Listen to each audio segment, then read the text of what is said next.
Pessoal, você sabe por que que eu amo a Insider? Porque ela tem a paleta de cores que eu adoro. Vamos começar aqui no verde, que combina com absolutamente tudo e com todos os tons de pele. Ela tem uma coisa que me deixa muito feliz, que é conforto. O conforto das roupas da Insider são viciantes. Ela trabalha com tecnologia. Essa roupa aqui tem regulação térmica, não desbota, não precisa passar. É ideal, né, para uma jornalista investigativa como eu. E o melhor, eu coloco um blazer maravilhoso aqui por cima da minha roupa, eu posso ir para qualquer reunião. Eu tiro o blazer, eu posso ir direto para academia. Tiro minha bota, coloco meu tênis e olha, tô com a minha camiseta. Tô com essa calça que é super gostosa. Inclusive, posso fazer aula de yoga, mindfulness. As roupas da Insider são muito boas. E você já tem? Você sabe que você precisa usar o nosso código. O nosso código é especial, porque você ainda ganha desconto com investigação 15. Então, não deixa de adquirir as suas peças da Insider. Imagine crescer em uma família que, aos olhos do mundo, é perfeita. Riqueza, status e uma reputação impecável. Essa era a vida dos irmãos Lyle e Eric Menendez. Mas em agosto de 1989, essa fachada perfeita foi destruída em uma noite de terror. Na mansão luxuosa dos Menendez, em Beverly Hills, o silêncio foi interrompido por tiros. José e Kiri Menendez, pais influentes e bem-sucedidos, foram assassinados de maneira brutal. E os principais suspeitos, seus próprios filhos. Como essa família exemplar se tornou o centro de um dos casos mais polêmicos e perturbadores da história dos Estados Unidos? Em uma trama que mistura abusos físicos e emocionais, expectativas esmagadoras e segredos obscuros, ficamos frente a frente com uma pergunta. Lyle e Eric foram vítimas de anos de abusos ou são simplesmente dois filhos gananciosos em busca da fortuna da família? Quando as evidências surgem, o público se vê dividido. Há quem acredite que eles agiram em legítima defesa, enquanto outros pensam que foi uma execução fria. A história dos irmãos Menendez é complexa e repleta de camadas que vão muito além de um simples crime. Novos indícios, como a declaração de Roy Rosello, ex-Menudos, dizendo que sofreu abusos de José Menendez, pode reabrir esse caso. Será que os irmãos Menendez terão um novo julgamento?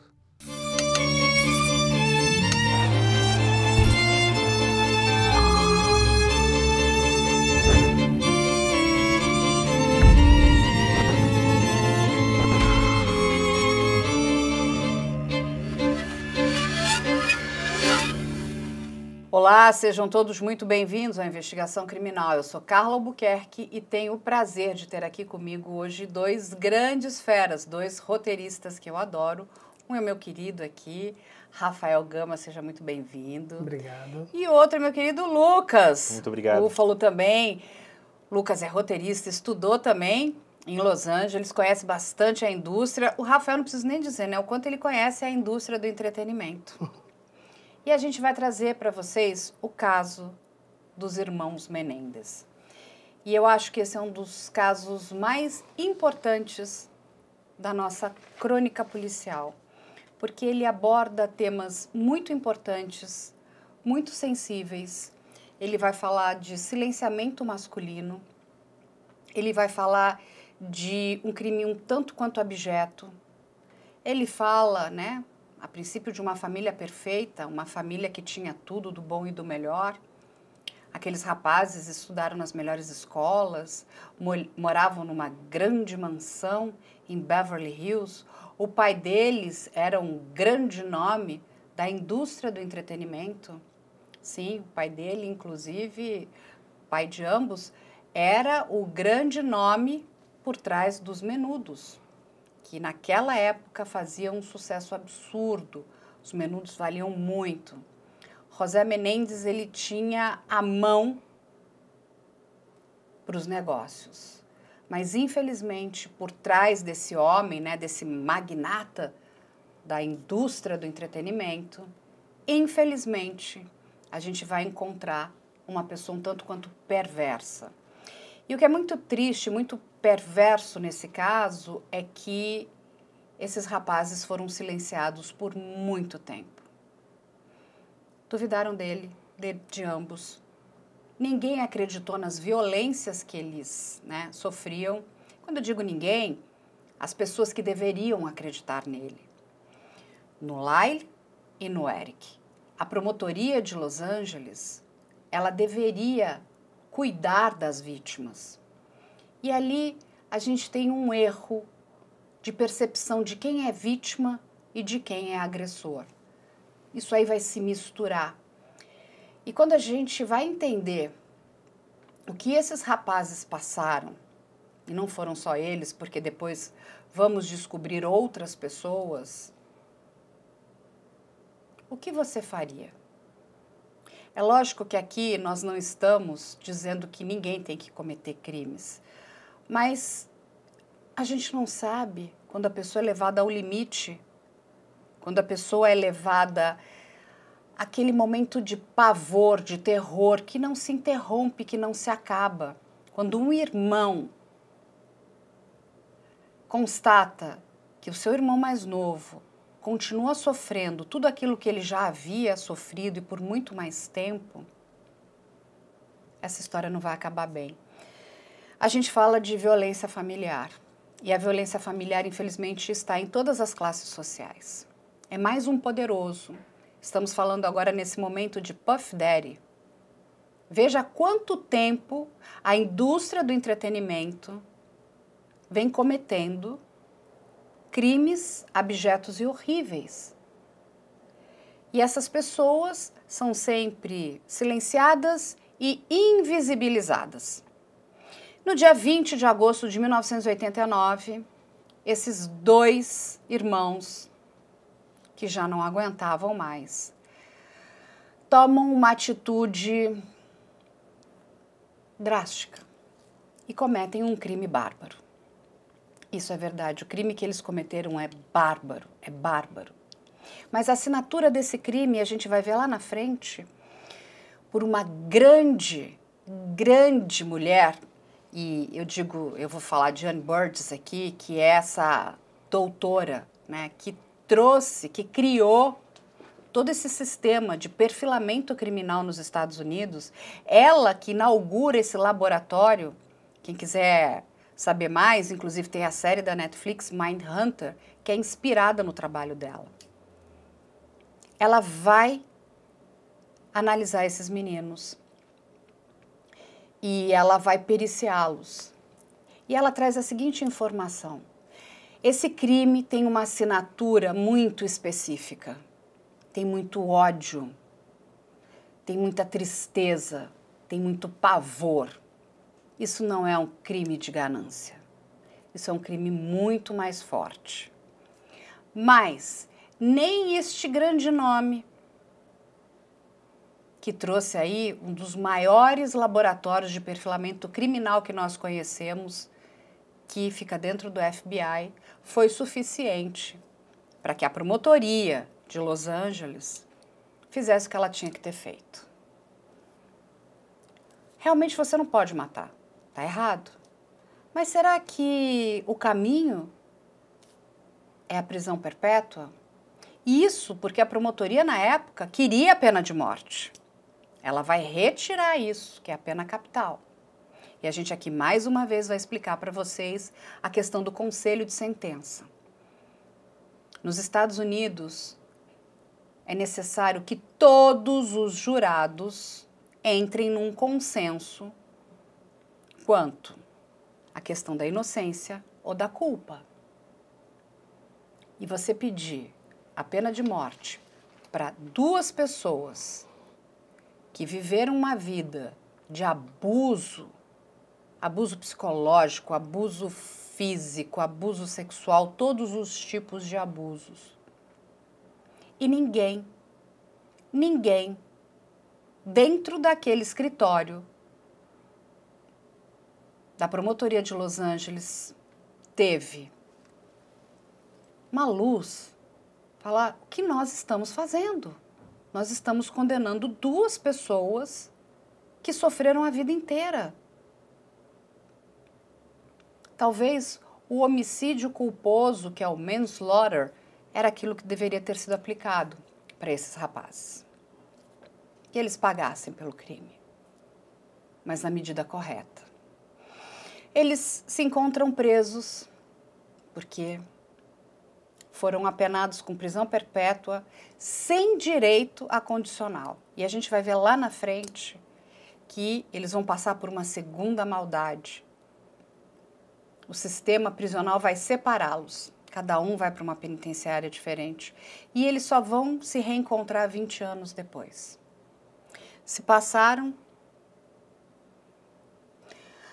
quase... 25 anos, quase 30. 35 anos 35 desse anos, crime. 35 anos desse crime. 35 anos que esses rapazes estão presos.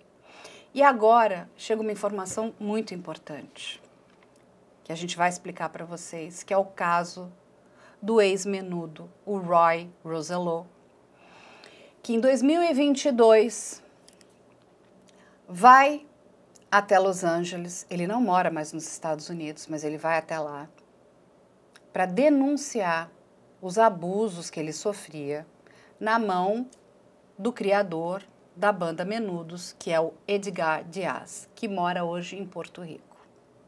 E ele vai contar, inclusive, os abusos que ele passou na mão de José Menéndez, exatamente, do pai do Eric e do Lyle.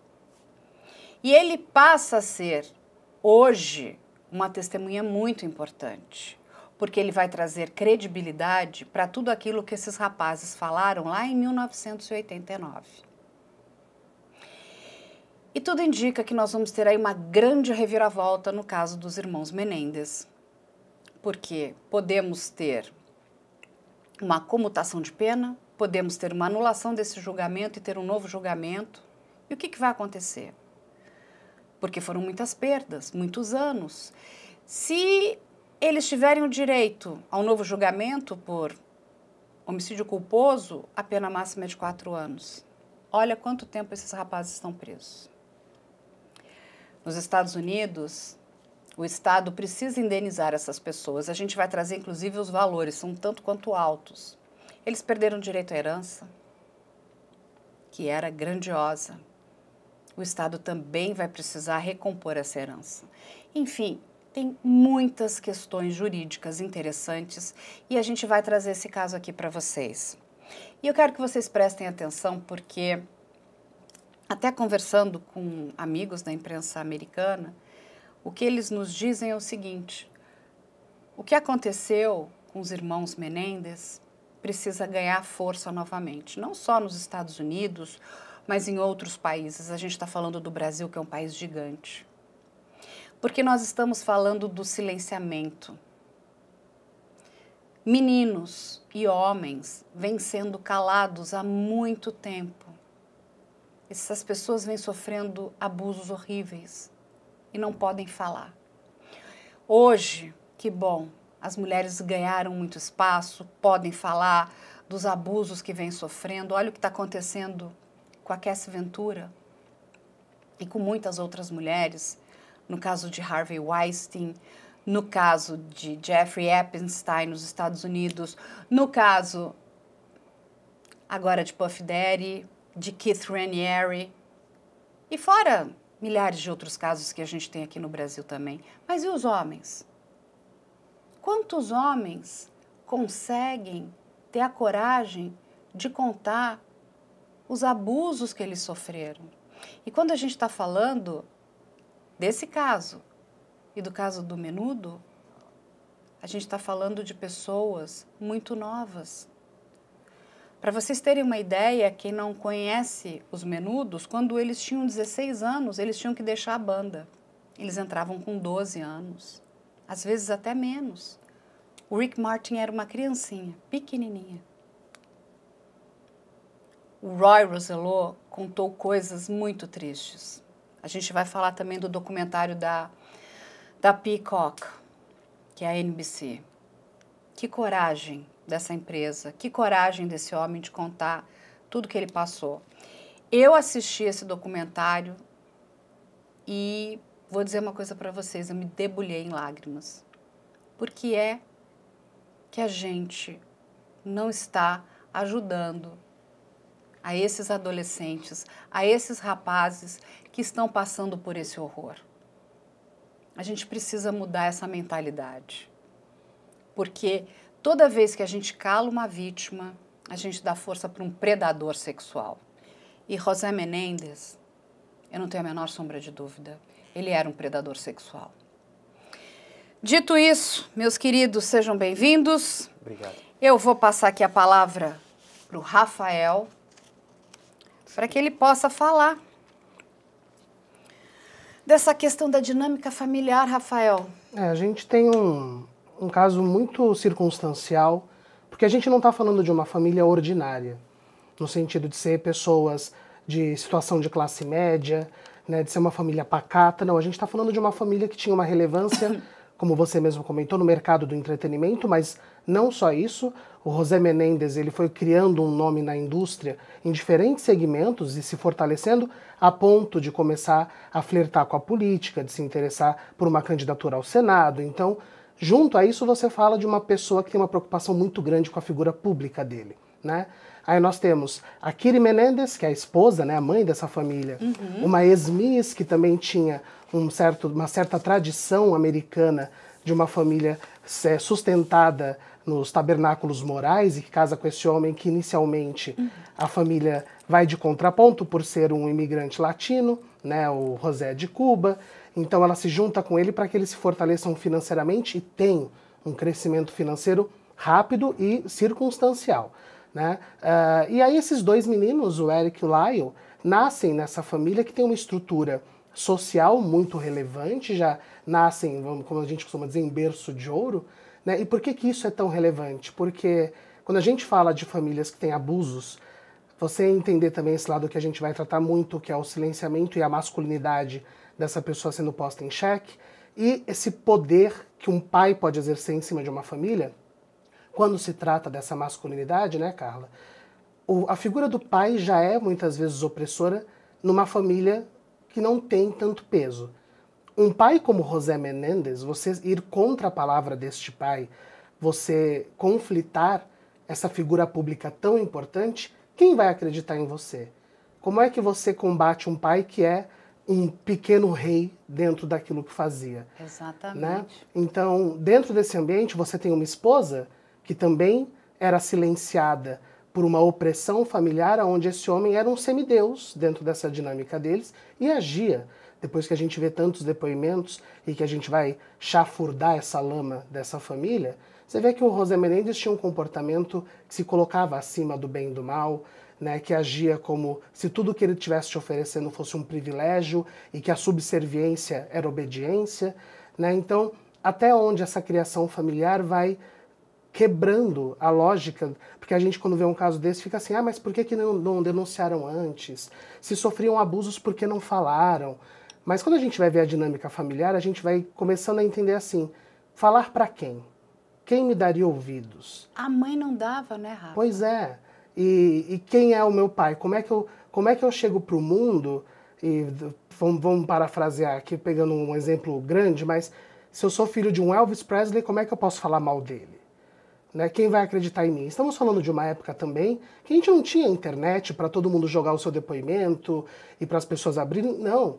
A mídia escolhia quem ouvir e as pessoas ouviam a mídia de acordo com o que elas acreditavam. Então, essa manipulação da opinião também vai ser muito pesada e muito complexa durante todo o envolvimento midiático nos julgamentos que a gente vai falar e até em como esses rapazes vão querer assumir o que estava acontecendo. Né? E sabe o que tem de muito triste nesse caso também? Porque nós vamos falar de uma configuração familiar, gente, aonde, né, aquele casal, né, que se casou, entre aspas, porque se amava, supostamente se amavam, Sim. né? E quando a gente sabe, um casamento, ele passa por muitas relações, né? São as relações pessoais, familiares, são as suas, né, a relação sexual entre um casal, né, marido e mulher, aonde essa mulher vai ser colocada de lado, porque esse homem ia satisfazer o seu desejo sexual em cima dos seus filhos. Sim. Olha Que coisa doente, abjeta. E a própria Kitty, né, com depoimentos depois de amigas dela e dos próprios parentes, que falam que ela sabia que o José tinha casos, especificamente ele tinha uma amante, que ela sabia que ele ia e voltava, depois foram descobertos garotos de programa que ele contratava, então assim, o comportamento dos casos extraconjugais já era um padrão no comportamento desse homem, né, que entendia que ele tinha direito a agir assim porque estava provendo tudo para aquela família e eles tinham que se silenciar. Né? E aí quando você acrescenta o abuso sexual dentro de casa, você tem uma mulher que já tem um psicológico abalado, ela já sofria com muitas questões, que vamos lembrar que nos anos 80 a gente não mergulhava tanto, né, em investigar esses quadros psicológicos, essas questões, e aí você vai começar a ver um comportamento de ela começar a achar os filhos abjetos, ela começar a renegar o amor e começar a ter raiva dos filhos, porque o marido tinha mais interesse nos filhos do que nela, por exemplo. Olha que loucura, você entende? Então, assim, ela disputava ali o espaço do marido com os filhos, sim, mas não é um espaço onde ele é pai daqueles meninos, não. Aqueles meninos são objetos sexuais desse homem. Fora tudo isso que o Rafael muito bem trouxe, porque ele era um homem que mantinha um relacionamento extraconjugal, ela sabia disso, outras pessoas sabiam disso, isso tudo era muito normalizado naquela época. Lógico que não a conduta dessa violência sexual em cima dos filhos, mas de você ter, né, casos extraconjugais, imaginam esse homem poderoso. É como não ter, né? Sim. Não ter que seria o estranho, porque o correto era ter naquela época, né?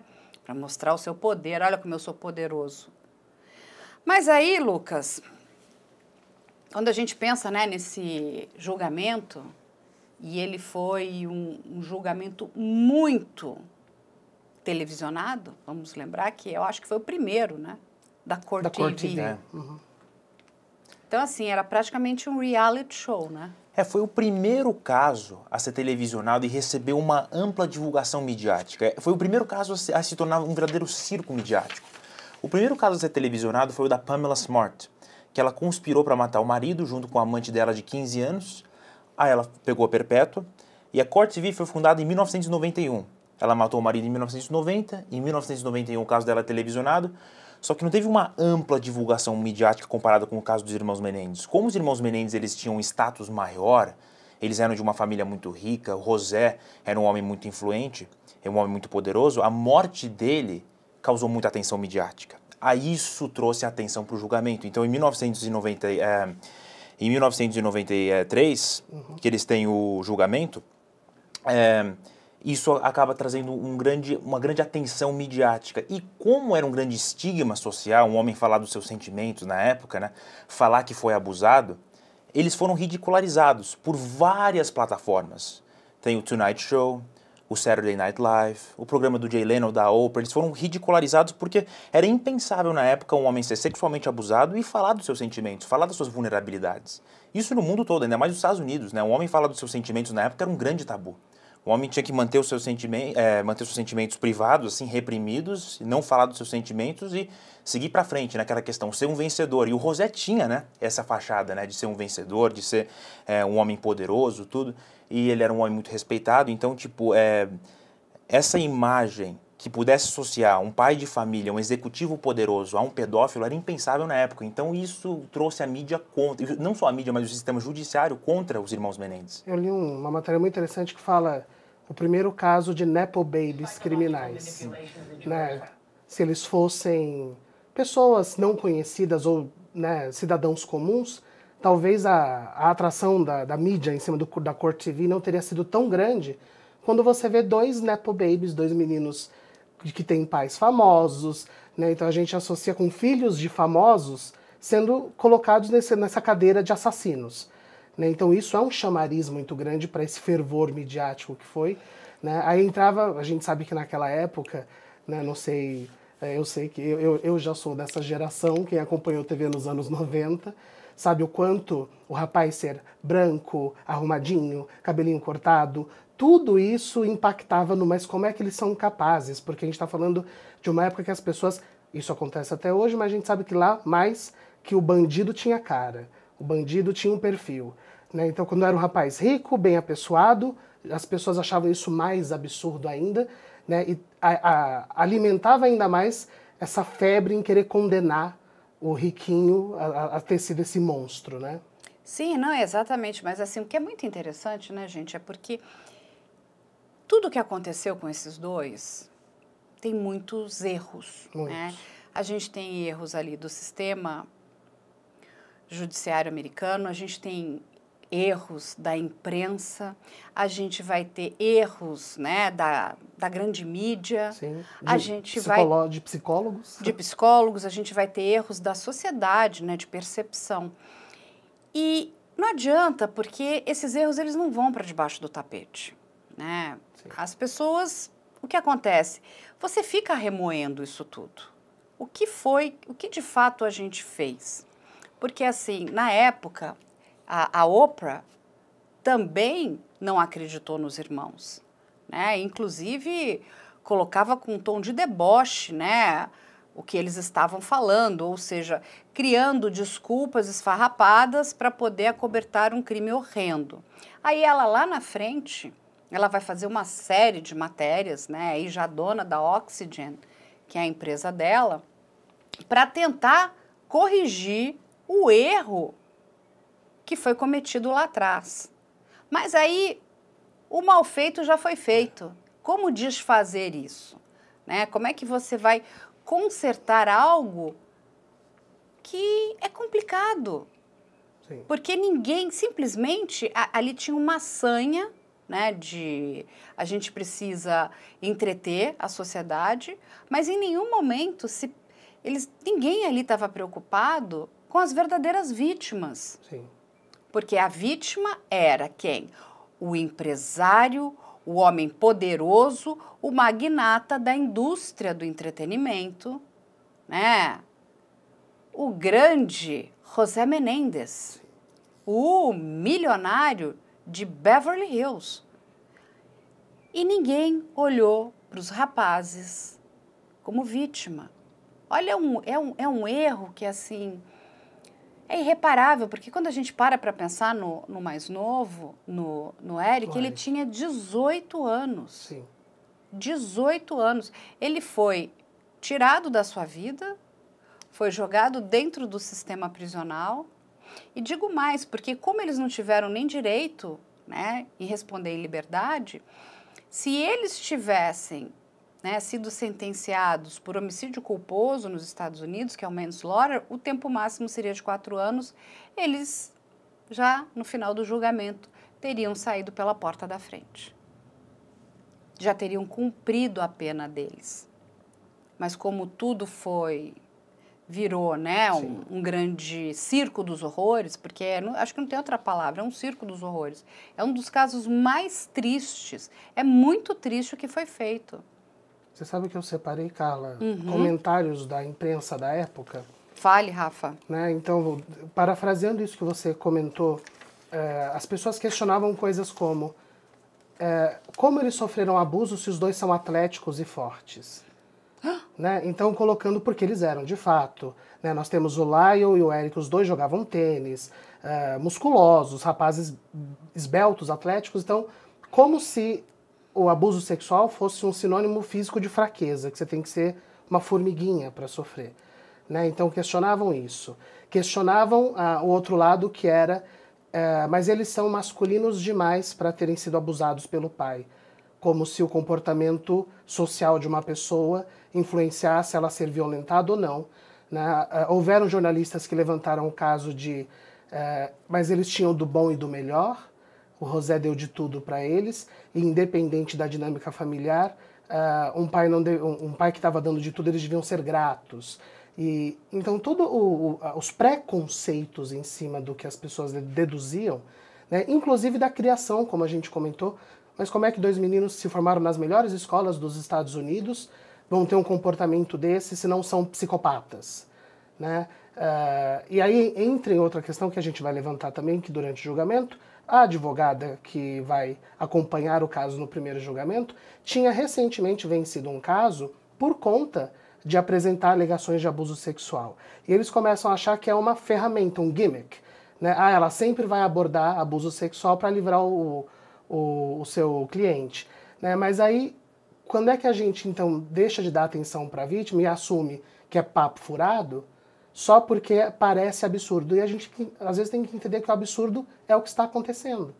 Né? A gente só não está levando em consideração. Porque aquela tal, é a questão, né, do silenciamento. Eu não quero ver como assim, porque é um crime, quando a gente pensa, né, na questão dessa agressão, dessa violência sexual, é um crime que nos deixa todos nós incomodados. Sim. Né, porque fala da nossa dignidade. Esses meninos foram violados. E não foram violados por qualquer pessoa. Foram violados pelo pai deles. Aquele homem que deveria dar carinho, aquele homem que deveria proteger, aquele homem que deveria cuidar, era o algoz desses meninos. Porque não eram só os abusos também sexuais, mas eram os abusos físicos, eram os abusos psicológicos. Ele tinha um prazer sádico. Esse homem era um sádico. Ele era sádico. E aí a gente ignora tudo isso. Porque é tão ruim, eu não quero ver, eu não quero, né? Então, assim, o que a gente está fazendo? De novo, a gente está dando força para um predador. Sim. Porque ele é um predador. José Menéndez é um predador. E as pessoas foram levadas, né, no caso os 2 filhos, ao limite. A gente precisa parar para pensar aqui e, assim, até tentar se colocar no lugar desses rapazes, é assim, e eu sei que é quase que impossível, porque se você não passou pelo horror que eles passaram, mas pelo menos tentar sentir um pouco da dor deles. O que será que a gente faria? O que a gente faria? Um dos meninos conta que foi abusado por 12 anos. 12 anos. O pai era tão sádico que chegou a fazer o irmão mais velho abusar do irmão mais novo. Olha a relação. Como é que alguém pode dizer, não, mas eles tinham que sair de casa? É só uma pessoa que não entende o ciclo da violência e não sabe o quão nefasto ele é, porque aquelas pessoas são prisioneiras. Como é que você vai embora? Como é que você encara o mundo? Né? Porque você vive no horror, você vive num trem fantasma. E o discurso que o José usava, que os meninos vão dar em depoimento, né? Hoje homens, a gente fala meninos porque eram meninos na época, e que inclusive alguns parentes depois chegam a confirmar. E eu acho importante esse discurso para a gente entender da onde parte essa permissividade do abuso por parte da vítima, muitas vezes. O José fazia esse discurso de que o que ele estava fazendo com os meninos era um treinamento de força. Que para você ser homem, você tem que aguentar dor. E aí, como os gregos e os romanos, ele fazia esses banhos e esses rituais onde ele infligia dor aos filhos para que eles fossem homens mais fortes. Então, é uma distorção do que está sendo feita para a vítima, e a gente está falando de crianças de 6 e 8 anos, entender que aquilo que ela está passando faz dela mais homem. E se ele abrir a boca, vai fragilizar a masculinidade que ele está construindo. Então, você vê, é um ambiente onde como é que essa criança vai entender que aquilo que ela está passando é uma violência e não parte de um processo de amadurecimento masculino, né? Que é o que ele vendia para esses filhos. Exatamente, porque a referência que aqueles meninos tinham era o quê? Ele é meu pai. Então, se inclusive todos me dizem que o pai está aqui para te proteger, isso é proteção, olha o dano psicológico que esse homem não causou na cabeça dessas crianças. E que também, de certa forma, foi, né, catalisado por uma mãe também que é omissa. Aquela mãe foi omissa. Aquela mãe podia ter dado um basta. Uma mulher adulta... Ah, mas ela também estava aprisionada. Sim, estava aprisionada. Mas, sabe, são seus filhos. É de novo. O que você não faria para salvar os seus filhos? Então, eles não tinham pai, eles não tinham a mãe. A própria família do José tinha medo desse homem tão poderoso. Então, eles enxergavam coisas estranhas, mas tinham medo de confrontar esse homem tão poderoso, esses meninos ficaram completamente vulneráveis e desamparados.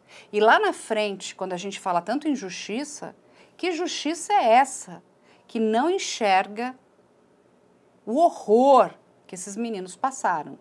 E, de novo, quando você leva, né, a pessoa ao limite, até a questão, né, eu estou aqui para me defender, o que você faz? Porque vai chegar naquele momento que ou eu ou ele, eu tenho que, né, proteger a minha vida. De que forma eu vou proteger a minha vida? Quando a gente escuta o depoimento do Eric, que tentou o autoextermínio algumas vezes, isso é muito triste. E o José ameaçava eles direto. Exatamente, não é isso, Lucas? E o Eric, ele conta, né, no documentário que o José chegou no quarto dele com uma faca no pescoço dele, falando que se ele abrisse a boca, ele ia matar o Eric. O Eric diz isso. Você imagina o seu pai chegar com uma faca, Lucas e Rafael, no seu pescoço, dizendo, eu vou te matar. E aí a gente vê uma dinâmica, a gente está falando da dinâmica familiar, né? O Eric tenta cometer suicídio, a Kiri tenta cometer suicídio, o Lyle tenta não morar perto deles a vida inteira. Então, assim, são vários indícios de que aquele ambiente familiar era insuportável para todos, menos para o José. Né? Porque o Eric, dos dois irmãos, a gente sabe que é o que mais ficou fragilizado, porque foi o que sofreu abuso por mais tempo. O Lyle sofre dos 6 ao 8, e depois, quando ele começa a reagir negativamente às investidas do pai, o pai troca pelo irmão mais novo. Né? E o Lyle, segundo o Lyle, ele só vai descobrir que foi trocado porque o Eric acaba confessando para ele bem próximo à data do crime. Né? Que é o que eles alegam ser o gatilho que fez eles não tem mais como viver isso. Então, se você está sofrendo isso a vida toda, tem que ser feito alguma coisa. Mas é curioso quando a gente vai ver o quanto esse predador tenta deixar as vítimas sempre dentro de casa. Né? A Kiri, ele deixava ela reformar a casa do jeito que ela quisesse, mas para não sair de perto dele. Os meninos deram problema, a gente vai se mudar, todo mundo se muda junto. Então, era aquela coisa que a gente sabe que é um comportamento do predador de não deixar a vítima solta. Né? Porque se solta, vai abrir a boca. Exatamente, ele quer ter o controle absoluto. Mas tem uma questão interessante, né? Porque naquela época, o que acontece? A gente viveu ali muitas controvérsias. Porque quando esse julgamento começou a ser televisionado, boa parte da sociedade começa a ficar um tanto quanto preocupada quanto a essas alegações desses meninos. Uma outra, e aí vamos incluir aqui a nossa mídia, começa a ridicularizar esses meninos, não é isso, Lucas? Sim. Você tem um caso no Tonight Show, né, no Saturday Night Live, Jay Leno, Oprah Winfrey, que era absolutamente impensável na época, né, que esses dois jovens pudessem ser abusados, né? Então, tipo, a mídia já entra ridicularizando eles, e o sistema judiciário foi muito influenciado pela mídia, né? Eles passaram... E a gente está vendo os apresentadores mais famosos dos Estados Unidos. Sim, eles tinham poder, porque assim... Você vê, o Jay Leno transforma o julgamento falando que é o pequeno show dos irmãos Menendez de drama, né? Como se eles estivessem fazendo draminha na TV. Banalizando um negócio sério. E nessa época a gente não tinha rede social, Sim. A gente não tinha, né, a internet como a gente conhece ela hoje, ou seja, a televisão ela era muito importante. Exato. Ela tinha um peso muito grande. E aí tem até uma questão, né, Rafa, também do próprio corporativismo do mundo do entretenimento. Como é que nós vamos dizer que um de nós é esse ser abjeto? É a famosa... Se explode a centelha aqui, onde vai cair? Né? O José Menendez, ele vem construindo o nome nos Estados Unidos como empresário, investindo em várias empresas. Ele fica muito conhecido quando ele vai para a Hearst, que é uma empresa de aluguel de carros, e ele acaba entrando no mundo do fonográfico, né, das gravadoras. E uma coisa que é inegável sobre o José Menendez, que todos que conheceram falam, ele era muito bom vendedor, ele era muito bom articulador de contratos, ele conseguia fechar contratos milionários muito rápido, então o peso dele como esse negociador artístico foi ficando muito relevante em muito pouco tempo. Né? E aí, como você disse, Carla, questionar a ética, a moral e os valores deste homem, começa a pôr em xeque a indústria toda em si.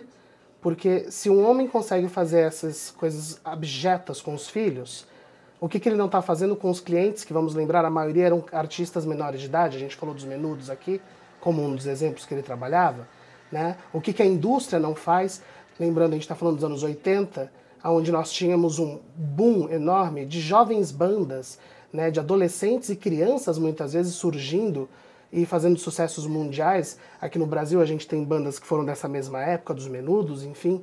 Então começa essa questão, como é que essas crianças e adolescentes estão sendo tratados na indústria?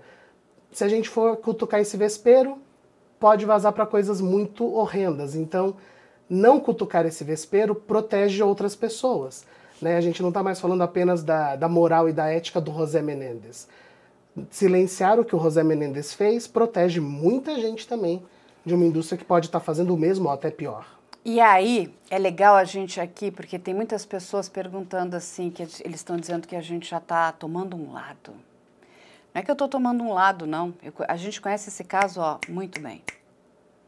Esse caso dos irmãos Menéndez não desce na minha garganta há muito tempo. E as pessoas estão falando aqui, mas vocês precisam levar em consideração que isso pode ter sido por dinheiro. Vamos dar um banho de água fria nessa gente, Rafael? E a gente vai te explicar para você por que não. Porque o que o pai falava para os meninos é que eles foram excluídos do testamento. E ali as leis não são iguais às nossas aqui brasileiras. Ou seja, eles não teriam direito a dinheiro nenhum.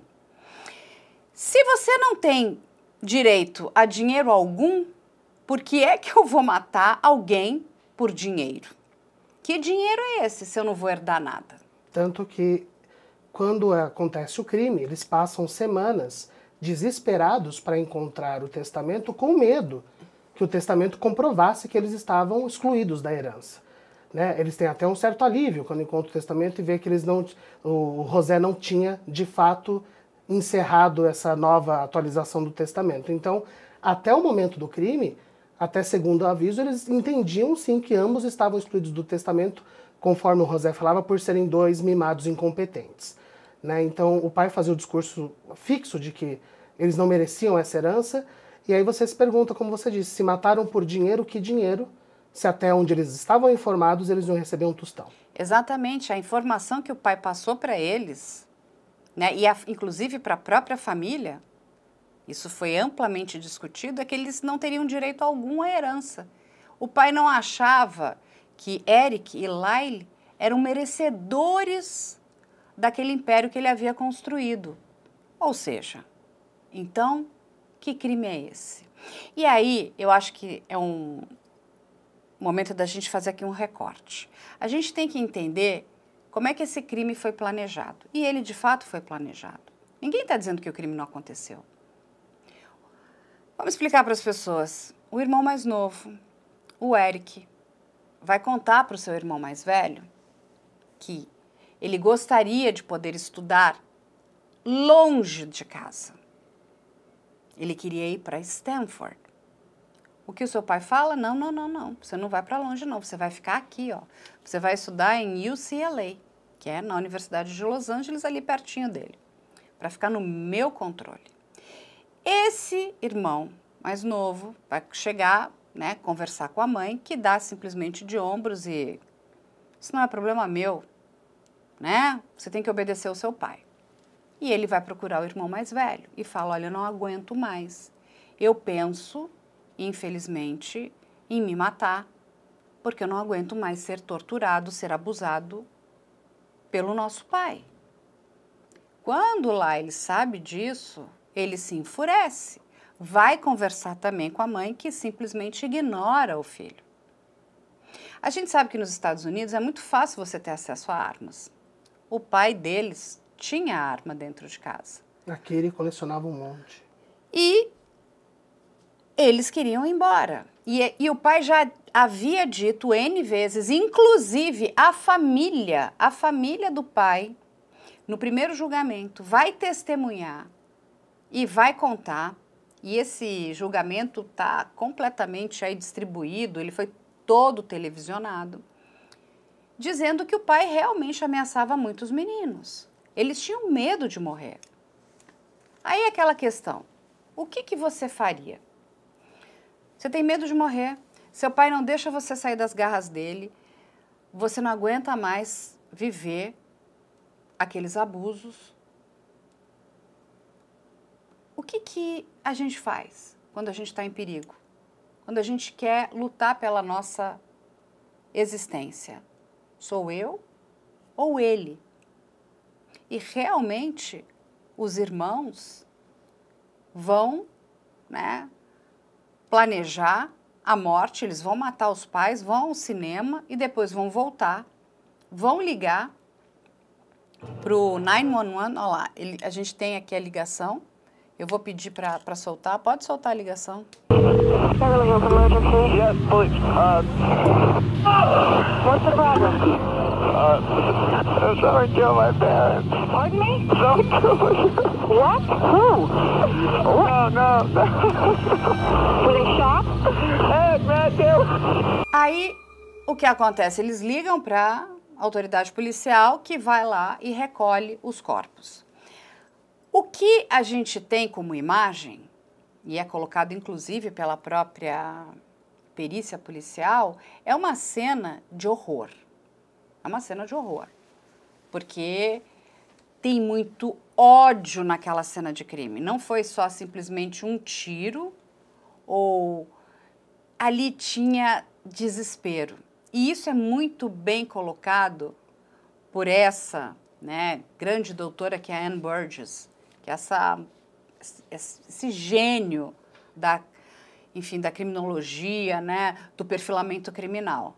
Esta cena de crime não é uma cena de crime de um caso de interesse financeiro. De interesse financeiro.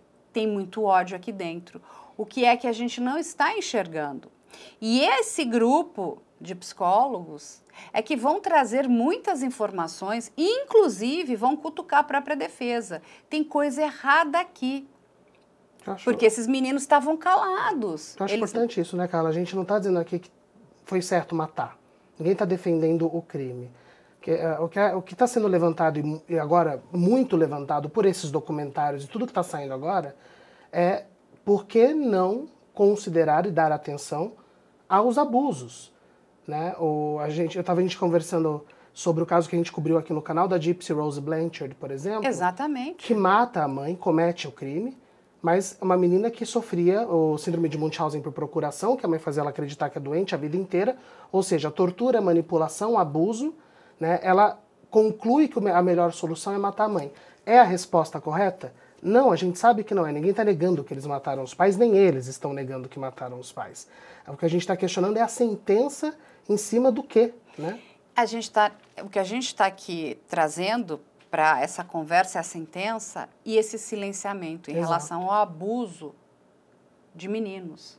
Porque, de novo, quando a gente fica nessa conversa de que isso é um crime, porque esses meninos queriam enriquecer, que, sabe, tudo isso foi feito para poder ter ganho financeiro, a gente, de novo, vai continuar silenciando essas vítimas. E não é só o Eric e o Lyle, não, são vários meninos, adolescentes e homens que são diariamente silenciados por essa cultura, uma cabeça machista, uma cabeça onde o homem não sofre isso, que é absurdo.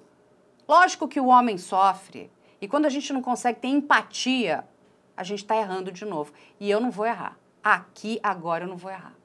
Vocês podem me perdoar.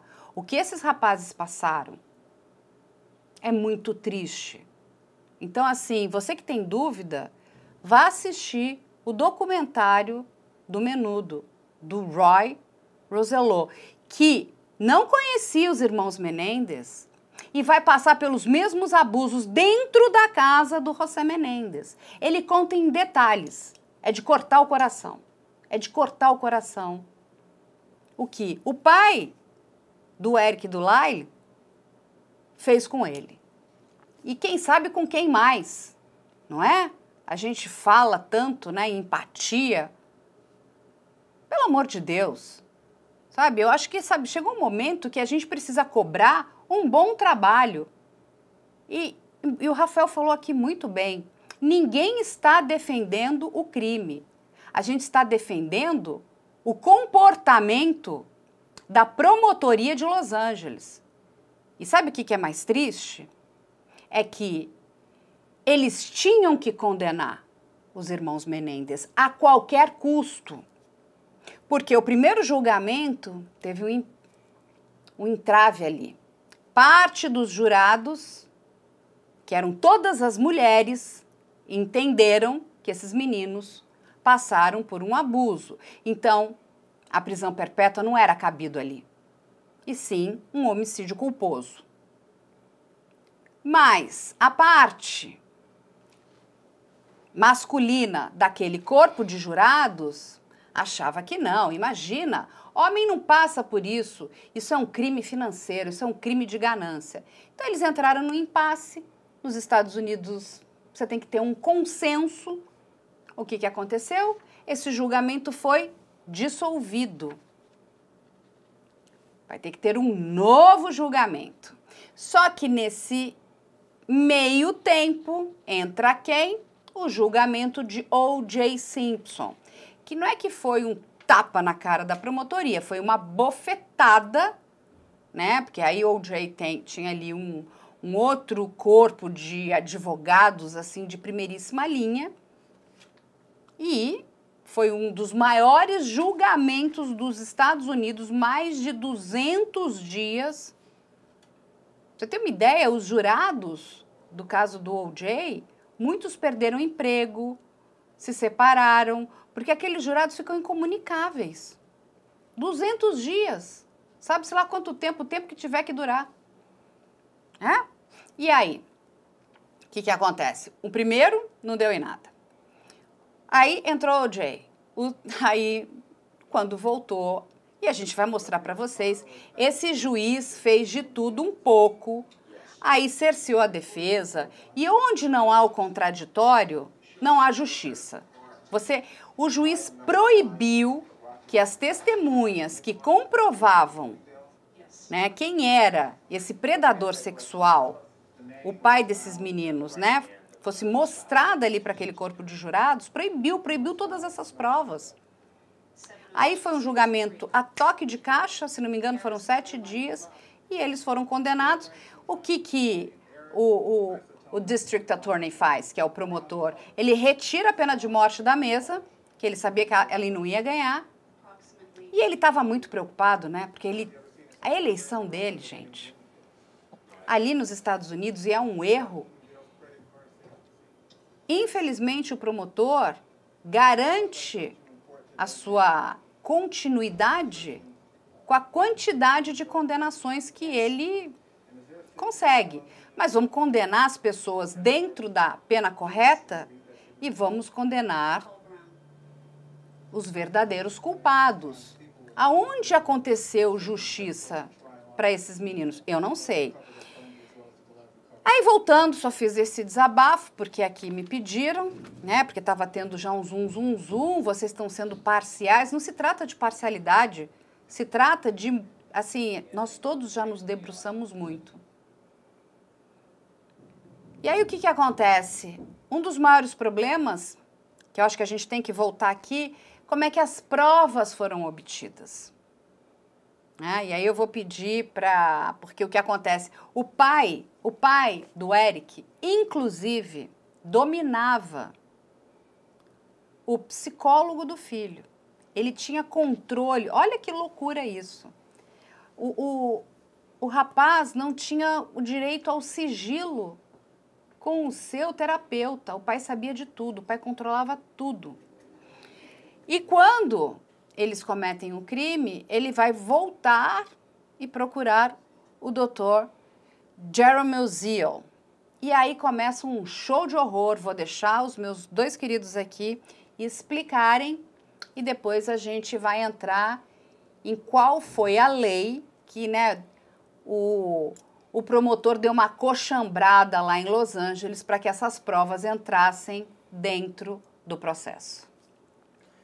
Então, o Dr. Jerome Ozil, ele foi contratado pelo José Menendez para falar todos os segredos que o Eric falava dentro da sala de consulta. Porque o Eric, ele era...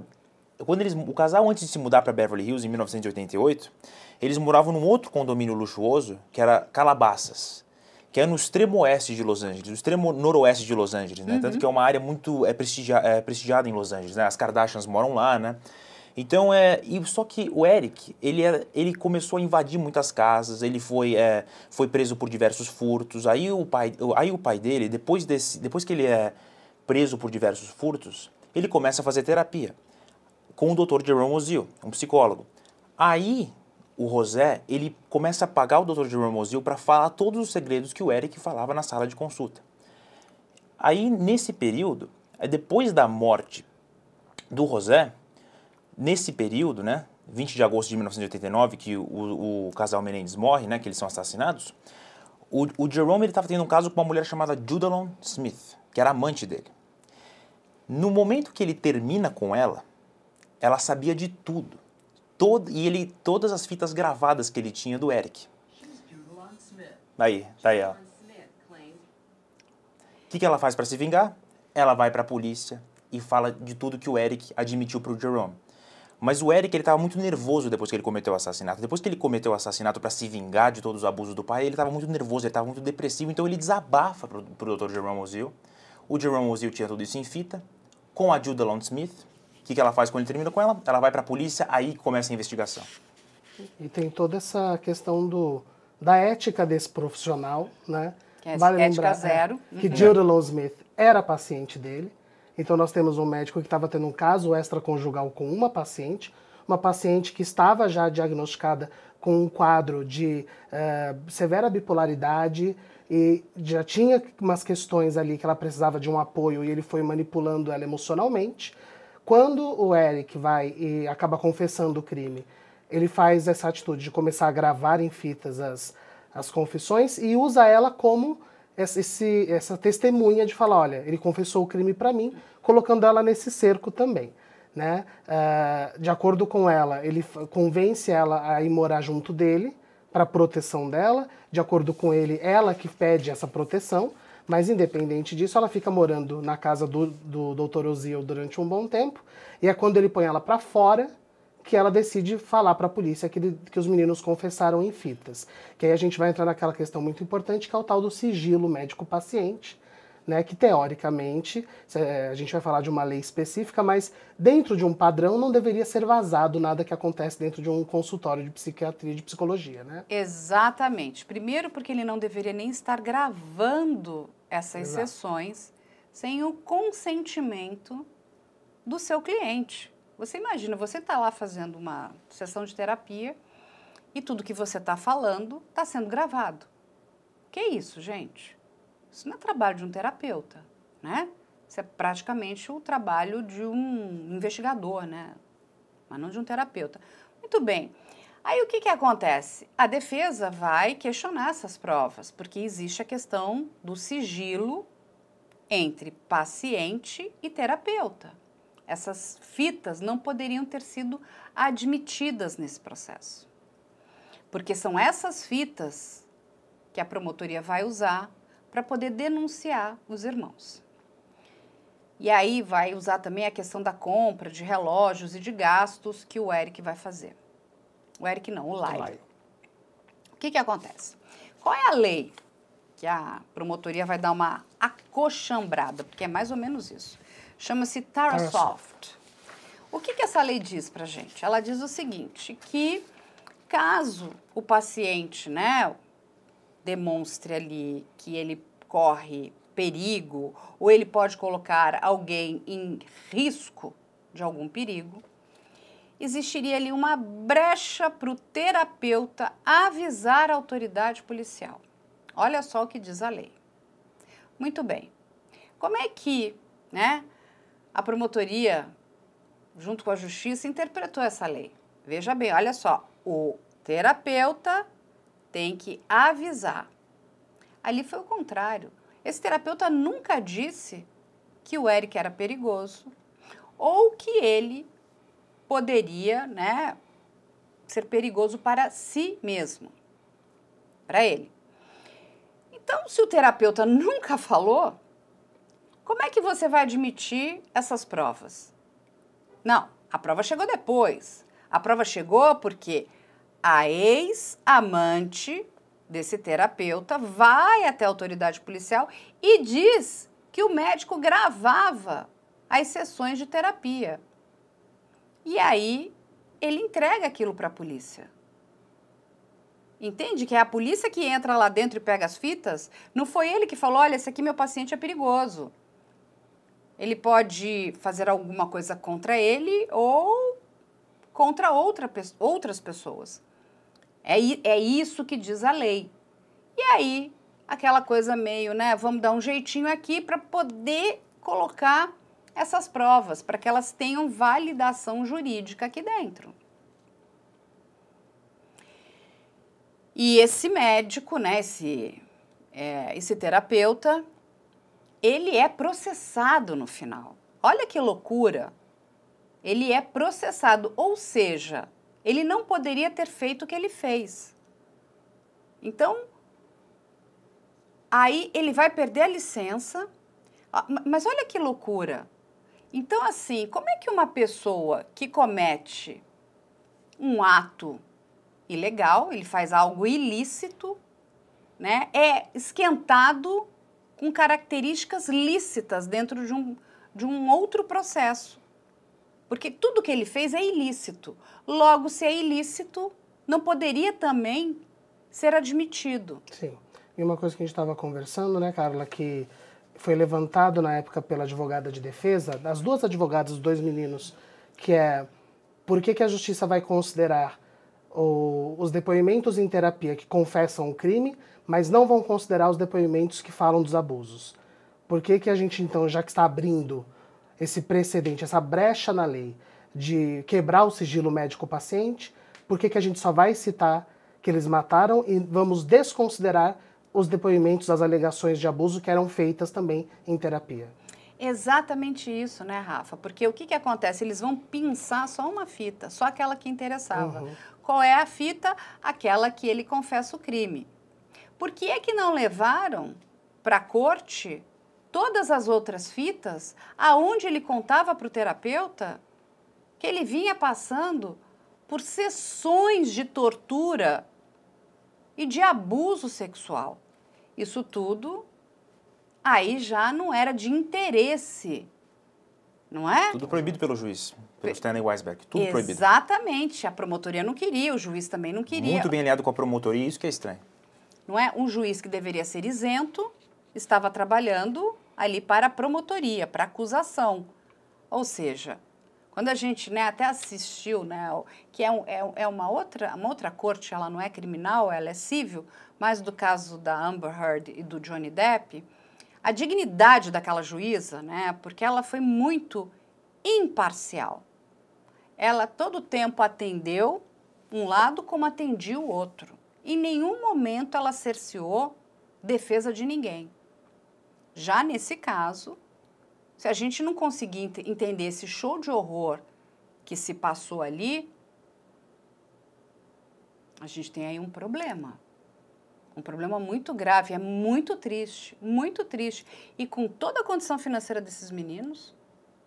E assim, a advogada deles, uma delas, era assim, top de linha. Sabe, a quantidade de material que ela tinha para provar tudo isso, e tudo isso foi o quê? Negligenciado. E aí eu acho que vale a pena agora a gente explicar para as pessoas, né, a questão da tese da defesa e a importância da Anne Burgess, porque todo mundo que tem dúvida, então deveria escutar o depoimento desta mulher. Quem é Anne Burgess? Anne Burgess é, sei lá, é o gênio da psicologia forense nos Estados Unidos. É ela que vai criar o programa de perfilamento criminal dentro do FBI. Ela vai entrevistar essa mulher aqui que vocês vão ver. Ela é um gênio, gente, é um gênio. Eu tive já o prazer de conversar com ela. Ela é muito inteligente. Ela vai entrevistar os maiores serial killers americanos, serial estupradores, tudo aquilo, todo aquele suco de horror, essa mulher entrevistou. Essa mulher ajudou a montar esse programa, que começa em 1970, né? E ela pede para analisar os irmãos. E ela, junto com outro terapeuta, vão chegar à seguinte conclusão. Isto não é... Olha, isto foi falado pela mulher que criou o Centro de Perfilamento Criminal no FBI. Ela diz o seguinte, isto não é um crime de ganância, isto não é um crime financeiro, este crime tem uma assinatura de muito ódio, esse crime é muito particular, alguma coisa muito horrível aconteceu na dinâmica desse crime e nós precisamos entender. E é depois de tudo isso que esses rapazes vão conseguir falar, né, naquela corte. E é muito triste quando a gente escuta o que ambos vão dizer. A Leslie Abramson, que é a advogada, uma das advogadas, mas esse grande destaque, que inclusive eu quero comentar, Ed Falco interpreta ela brilhantemente numa série. É verdade, eu amo. Né?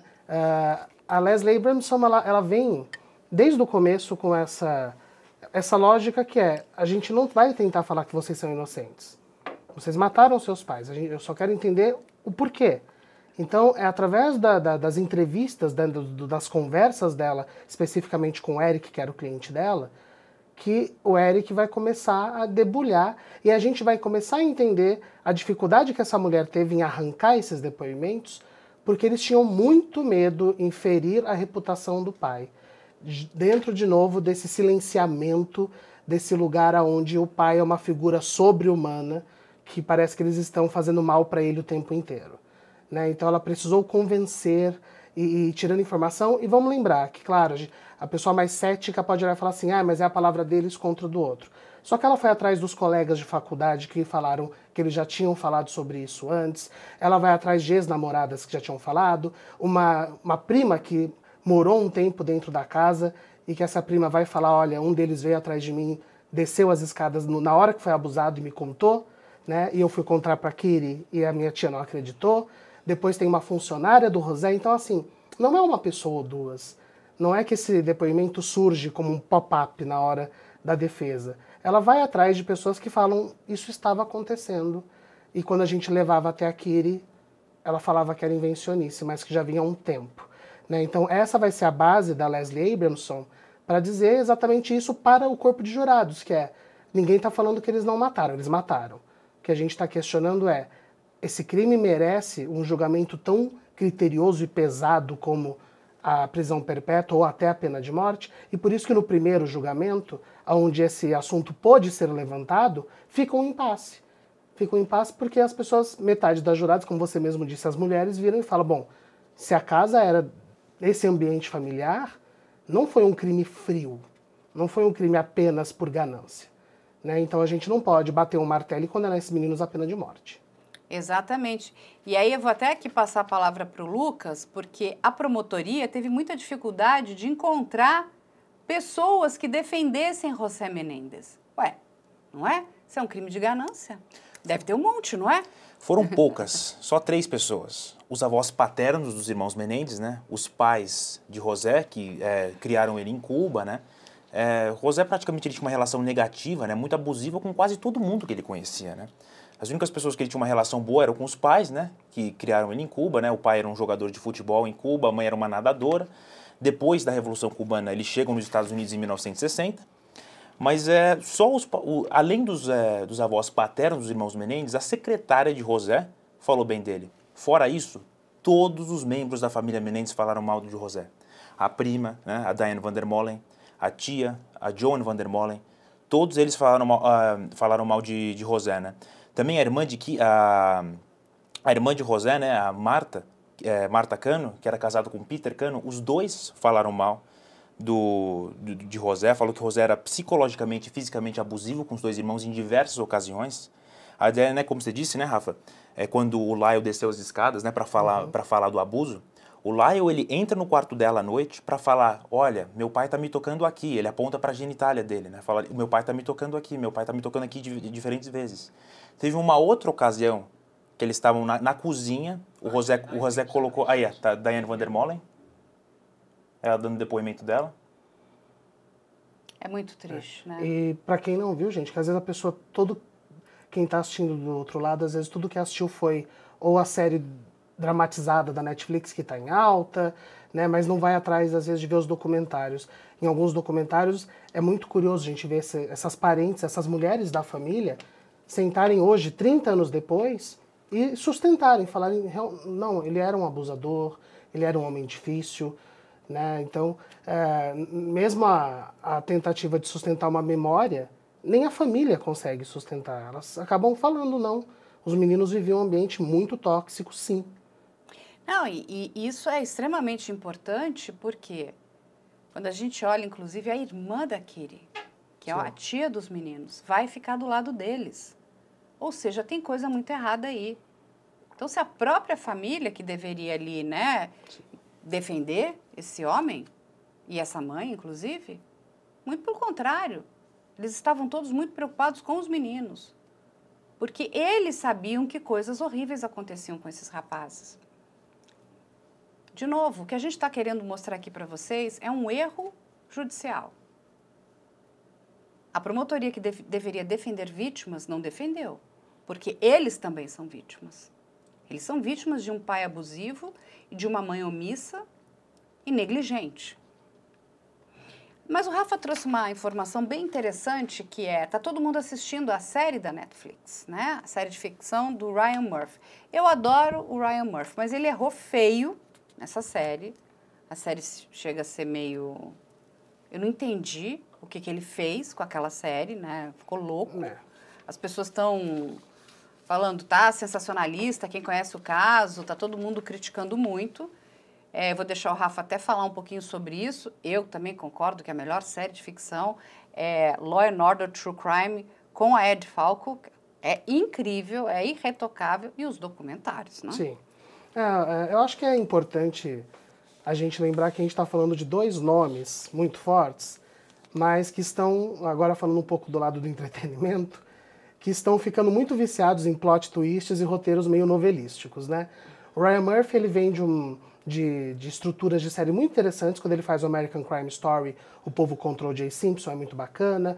Quando ele vem com o Assassinato de Gianni Versace, que é a minha favorita, eu acho que ele faz um trabalho impecável. Aí ele tropeça um pouco na do Impeachment, que só é meio sem graça, aquela série que é sobre o escândalo Clinton com a Monica Lewinsky, né? E aí quando ele vai para Netflix, que ele vem com a série Monsters, onde ele primeiro faz a do Dahmer e agora faz a dos irmãos Menendez.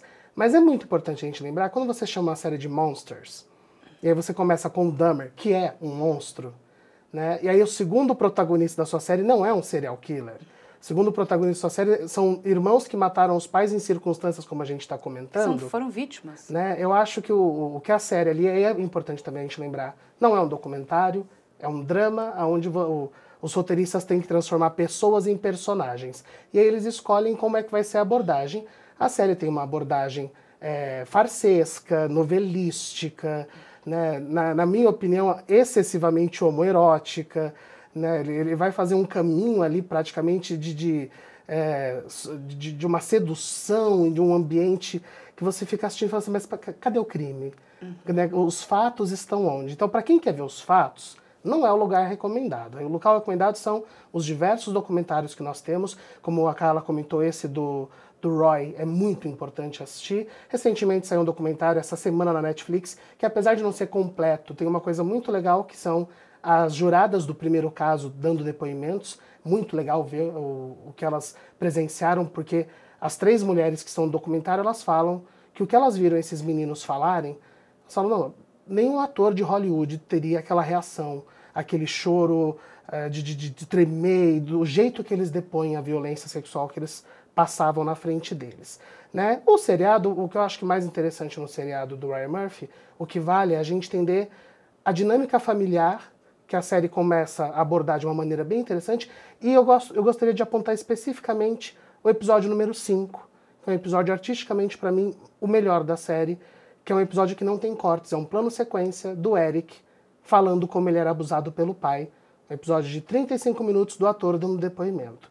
Para mim, esse episódio é o que vale a pena assistir. Episódio, né? Porque você vê não só um trabalho muito bom do ator, mas isso, assim, esse trabalho dessa advogada de sentar e ouvir. Fala. E ele começa aos pouquinhos, até você entender que foram 12 anos sendo violentado pelo pai com objetos, com instrumentos, com um depoimento que inclusive não tem na série, que é algo horrível, da tia dele e da prima dizendo que ele chupava limão e colocava canela e ketchup na língua excessivamente, e quando elas perceberam e perguntaram por quê, era para amortecer a língua para ele não sentir o gosto do sêmen do pai. Então, são coisas que uma pessoa não vai inventar. Uma criança ou um adolescente não vai vir com uma ideia dessas porque é criativo. Né? É onde a gente começa a falar, quem quer questionar a veracidade dos depoimentos, é nos detalhes que moram a veracidade, né? Não, é assim... Olha como esse caso é importante, né? Porque quando a gente para olhar a quantidade de coisas que já foi feito sobre isso, né, gente? Desde 1990, com a A&E fazendo o primeiro documentário, nós tivemos o documentário da Cor TV, daí muitos documentários vieram outras ficções, né? Atualizações do caso. Sim. Essas coisas que o Rafa está trazendo aqui para vocês hoje, que são pedaços da história também que foram omitidos, porque são muito tristes, são de embrulhar o estômago.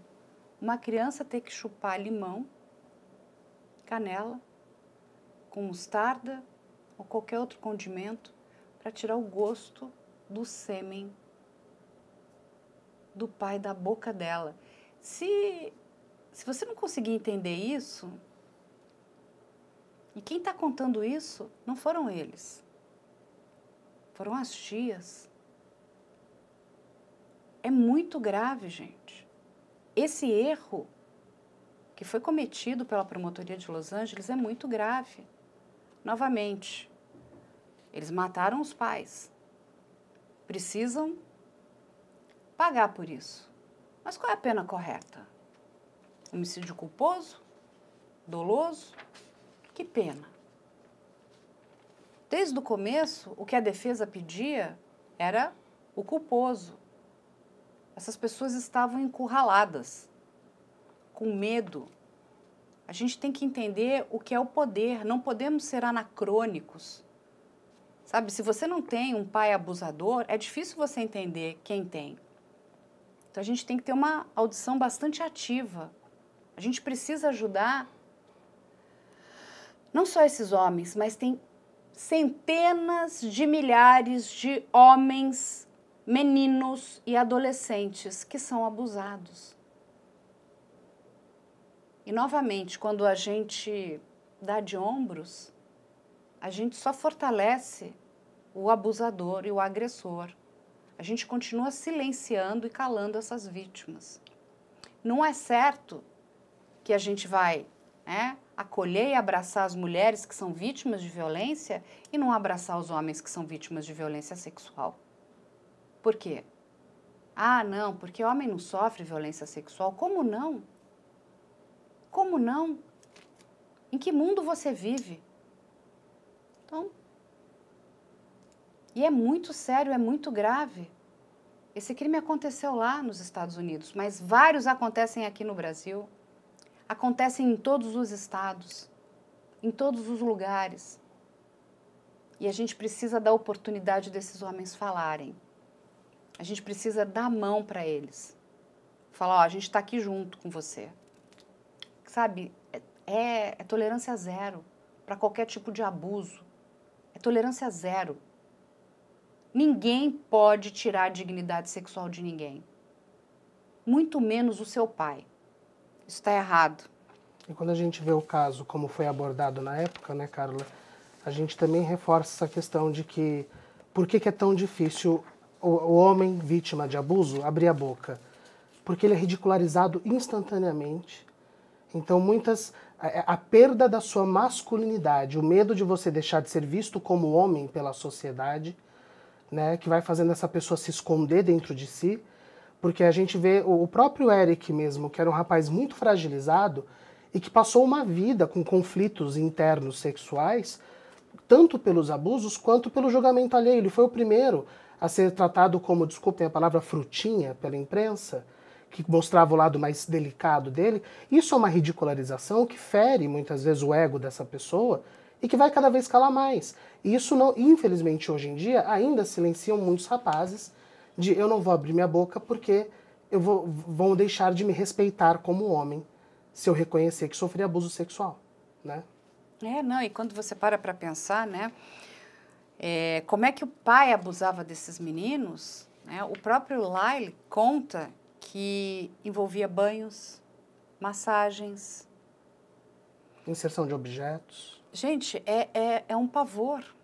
É um Sim. pavor. Imagina o seu pai fazendo isso com você. E como você disse, o próprio Roy, que é uma pessoa que não é da família, vem e a gente vê a fragilidade, o abalo que ele tá quando ele fala o que ele passou na mão deste mesmo homem, né? Sim, e assim, a gente mostra também um lado muito podre dessa indústria. Porque a indústria acobertando esses criminosos. Né? Porque como a indústria do entretenimento, isso ficaria bem se fossem gangsters, né? Sei lá o que, acho que nem gangster faz isso. Você está dentro da indústria que está ali para te entreter, te divertir. E um nome tão poderoso é um criminoso gigante. A gente está falando de um predador, assim, de primeira linha. Isso porque nós não sabemos quem são as outras pessoas. Porque não foi só os dois filhos e o Roy. Deve ter tido muito mais gente. Que, infelizmente, continuam calados, continuam silenciados. Por quê? Né? Homem não pode passar por isso. Fere a honra falar sobre isso. E aí, gente, o que acontece? Que eu acho que é importante trazer aqui para vocês, que é a questão desse julgamento do O.J. Simpson, que vem ser uma grande pedra no sapato ali, tanto da promotoria como desse juiz, que fica completamente siderado de ódio, né? Porque, como eu expliquei aqui, ele precisou anular o primeiro julgamento dos irmãos Menendez. O.J. vai ganhar um julgamento gigantesco e longo. Inclusive, O.J. Simpson e os irmãos Menendez são vizinhos de celas, né? Durante um período de detenção, enquanto eles estão em processo de julgamento. Eles se conhecem ali. E acho que tem uma coisa importante, que eu acho que eu vou passar para eles trazerem para vocês. O.J. foi garoto propaganda de José Menendez. Quando o José Menendez era um executivo na Hertz, ele recrutou o O.J. Simpson para fazer um comercial para ele. Eles tinham um relacionamento próximo, tanto que teve algumas ocasiões, quando o Rosério organizava alguns churrascos na casa dele, o O.J. Simpson ia para lá e chegou a jogar futebol americano com os meninos, né, com os irmãos Menendez, no quintal deles. Então ele tinha um relacionamento muito próximo com a família. Aí depois, em 93, no primeiro julgamento, ele estava no mesmo corredor de cela do Eric Menendez. E a gente ainda tem também o caso do Rodney King também, que atrapalha bastante. Com o caso do Rodney King, né? Aí depois com o O.J., depois com o primeiro julgamento, o sistema judiciário estava muito abalado em Los Angeles, né? O caso do Rodney King, em 1992, ele era um pedreiro, né? Ele trabalhava em construção civil. E ele estava, uma certa noite ele estava dirigindo, aí depois a polícia achou que ele estava indo muito rápido, pararam ele, fizeram algumas perguntas, e começaram a bater nele violentamente, assim. E eram 4 policiais. Brutalidade policial. Foi um caso de brutalidade policial absurdo. E esses 4 policiais foram absolvidos. E entre 29 de abril de 1992 e 4 de maio, teve uma grande onda de protestos em Los Angeles por causa do caso do Rodney King, né? Então, com o caso do Rodney King, depois o primeiro julgamento dos irmãos Menendez que não chegam ao veredito. Aí depois, com o O.J. Simpson, que é absolvido, imagina o sistema jurídico de Los Angeles. Estava completamente abalado, assim. O povo de Los Angeles estava incrédulo, estava desiludido. Então, o que o promotor público, né, o Gil Garcetti, faz? que a decisão dele, em 1995, no segundo julgamento? Eu preciso ganhar esse caso de qualquer jeito para ganhar a próxima eleição. Aí que a gente já falou, né, Carla, né? O juiz não deixou nenhum depoimento sobre assédio sexual, ele não quis ouvir testemunhas, ele não quis ouvir fitas que falassem sobre assédio sexual. Exatamente. Aí é que, sabe, que é a coisa mais macabra. Esse promotor, em nenhum momento, estava preocupado também com o julgamento justo, e tampouco esse juiz. Ele estava preocupado com a sua permanência naquele escritório da promotoria, né? Mantendo o seu poder. Então, ele queria ganhar a qualquer custo. Gente, a gente está falando da restrição de liberdade de pessoas, a gente está falando de histórias reais. E entra numa coisa quase que ganhar ou perder, não tem ganhar ou perder, né? A gente tem uma história ali que é muito complicada e que precisava ser tratada com todo respeito, né? A gente precisava entender melhor os crimes que esses meninos sofreram. E, infelizmente, esse promotor não teve a menor empatia, porque o importante era que ele conseguisse a permanência dele. Então, ele vai para um tudo ou nada, é um júri completamente ficcional, porque quando você cerceia a defesa não pode trazer as suas testemunhas, a defesa não pode apresentar as provas, que inclusive haviam sido admitidas no primeiro julgamento. A gente tem um problema sério. E, de novo, o pau que bate em Chico também bate em Francisco. Porque quando a pessoa pensa, não, mas não é comigo, dane-se, a gente nunca sabe o que pode acontecer na nossa vida. A justiça tem que ser justa. Ponto. Ela não pode ser, não, pular mais para um ladinho aqui.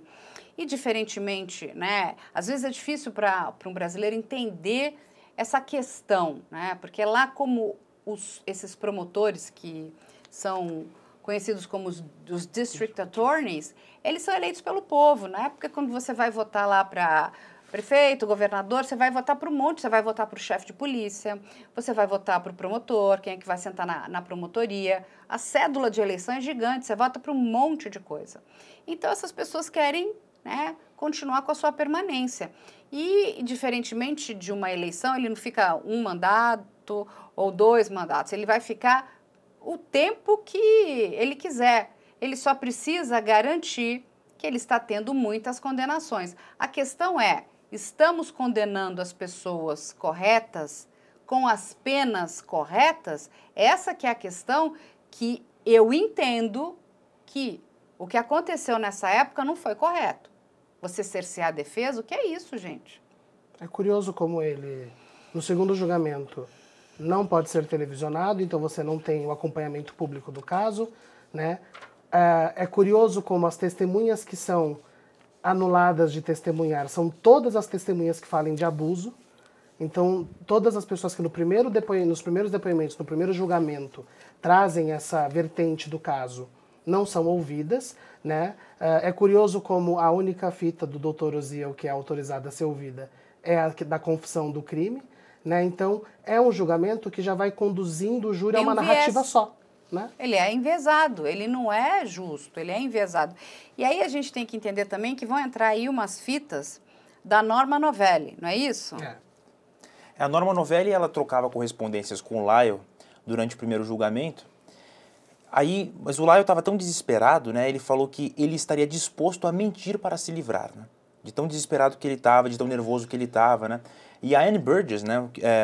Quando ela foi entrevistar, ela e o Dr. William Vickery, né, o William Vickery, que era também um grande psicólogo, o William Vickery e a Anne Burgess, eles chegam, depois do Dr. Osiel, eles começam a fazer um trabalho psiquiátrico com o Lyle e com o Eric, né?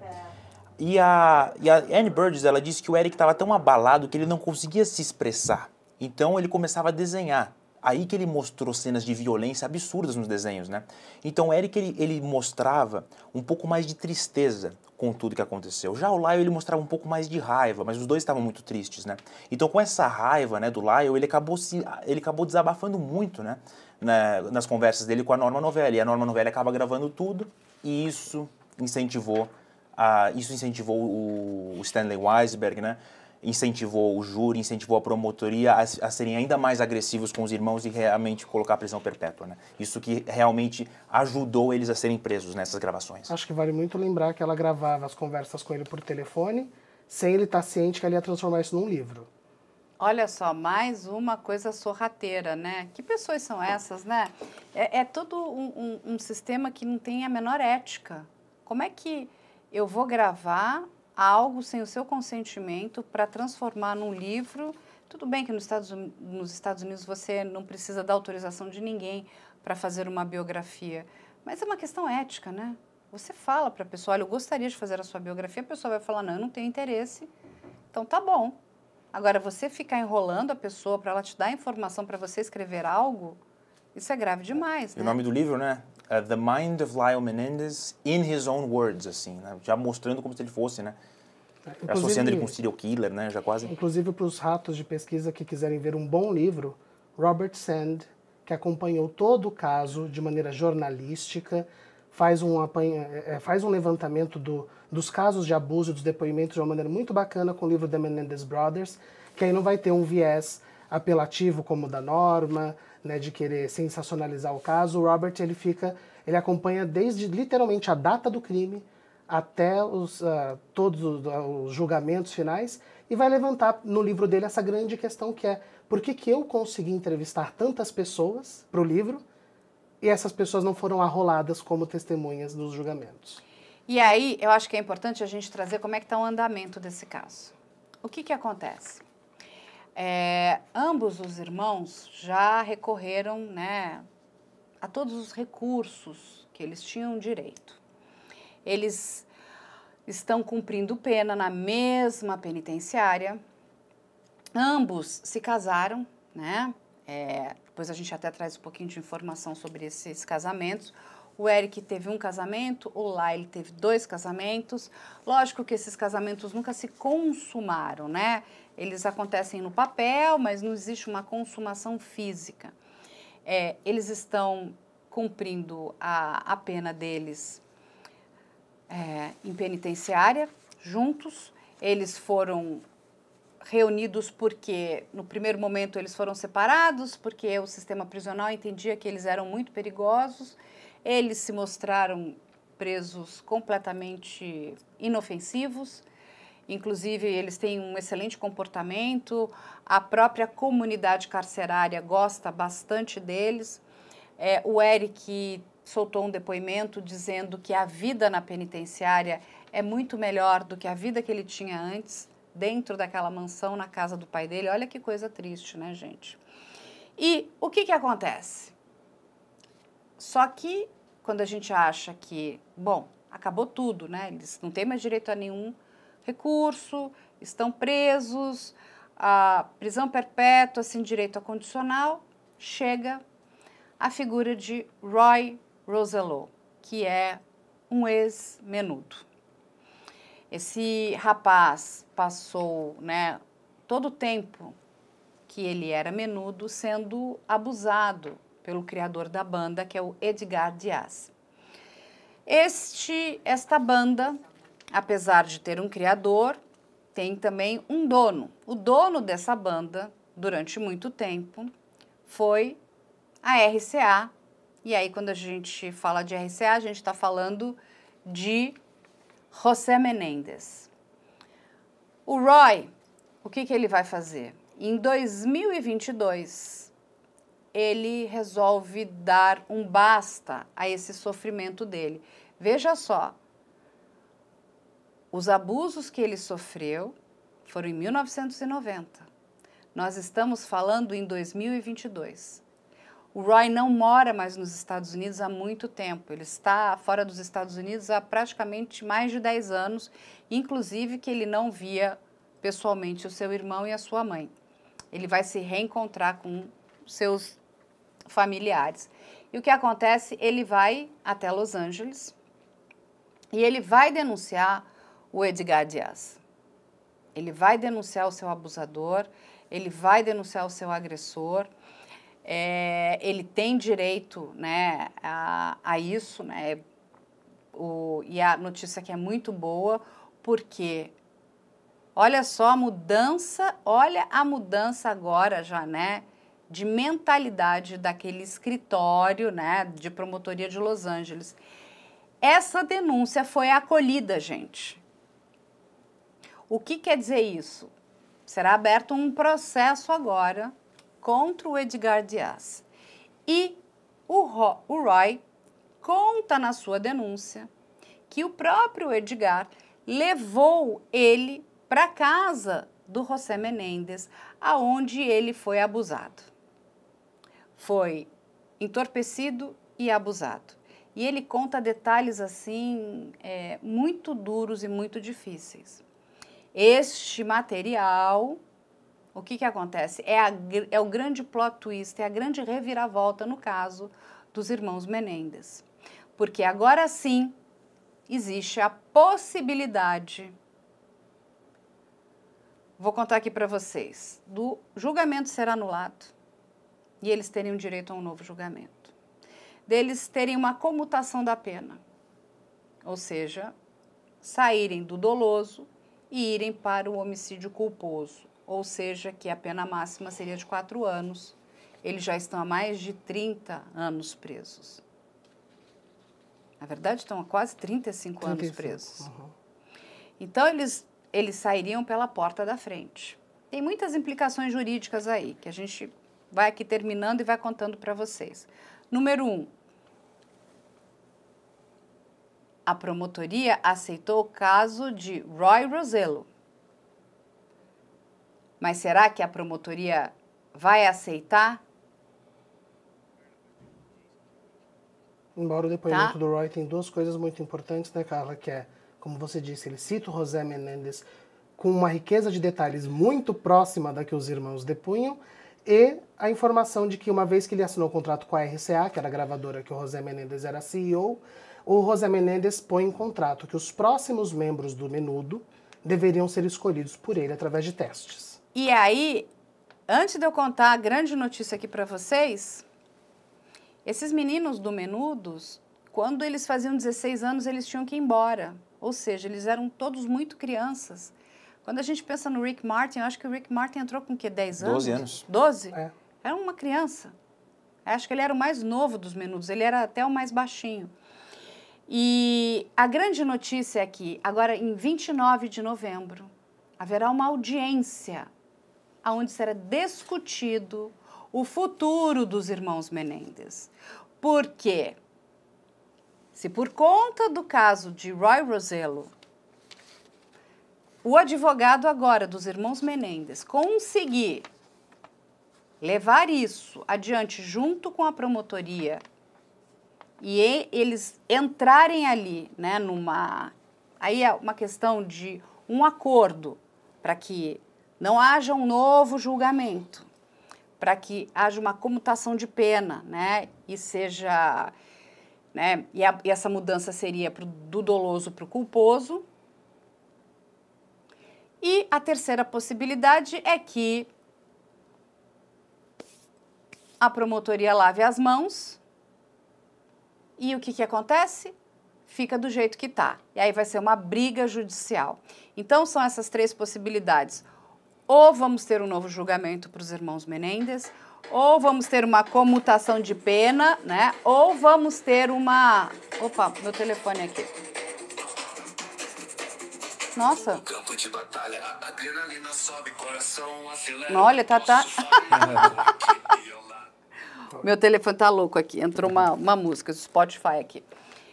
Então vamos lá, gente. Vamos voltar aqui. Ou a gente vai ter uma comutação de pena, ou a gente vai ter um novo julgamento, ou simplesmente a promotoria vai lavar as mãos e vai ser uma outra briga jurídica. Mas o depoimento de Roy Rosello é muito importante. Por quê? Por que é importante? Porque ele não conhecia os meninos. Então, ele é uma testemunha crível. Ele é uma testemunha confiável. E o que se especula nesse momento é que existe uma mudança de mentalidade dentro daquele escritório da promotoria de Los Angeles, até para corrigir um possível erro. Será que vão fazer isso?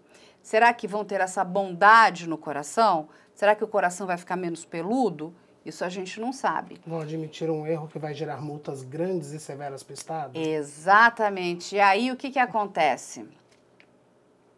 a gente vai entrar numa parte que é bem importante, que é a financeira. Nos Estados Unidos, isso é muito claro. No homicídio doloso,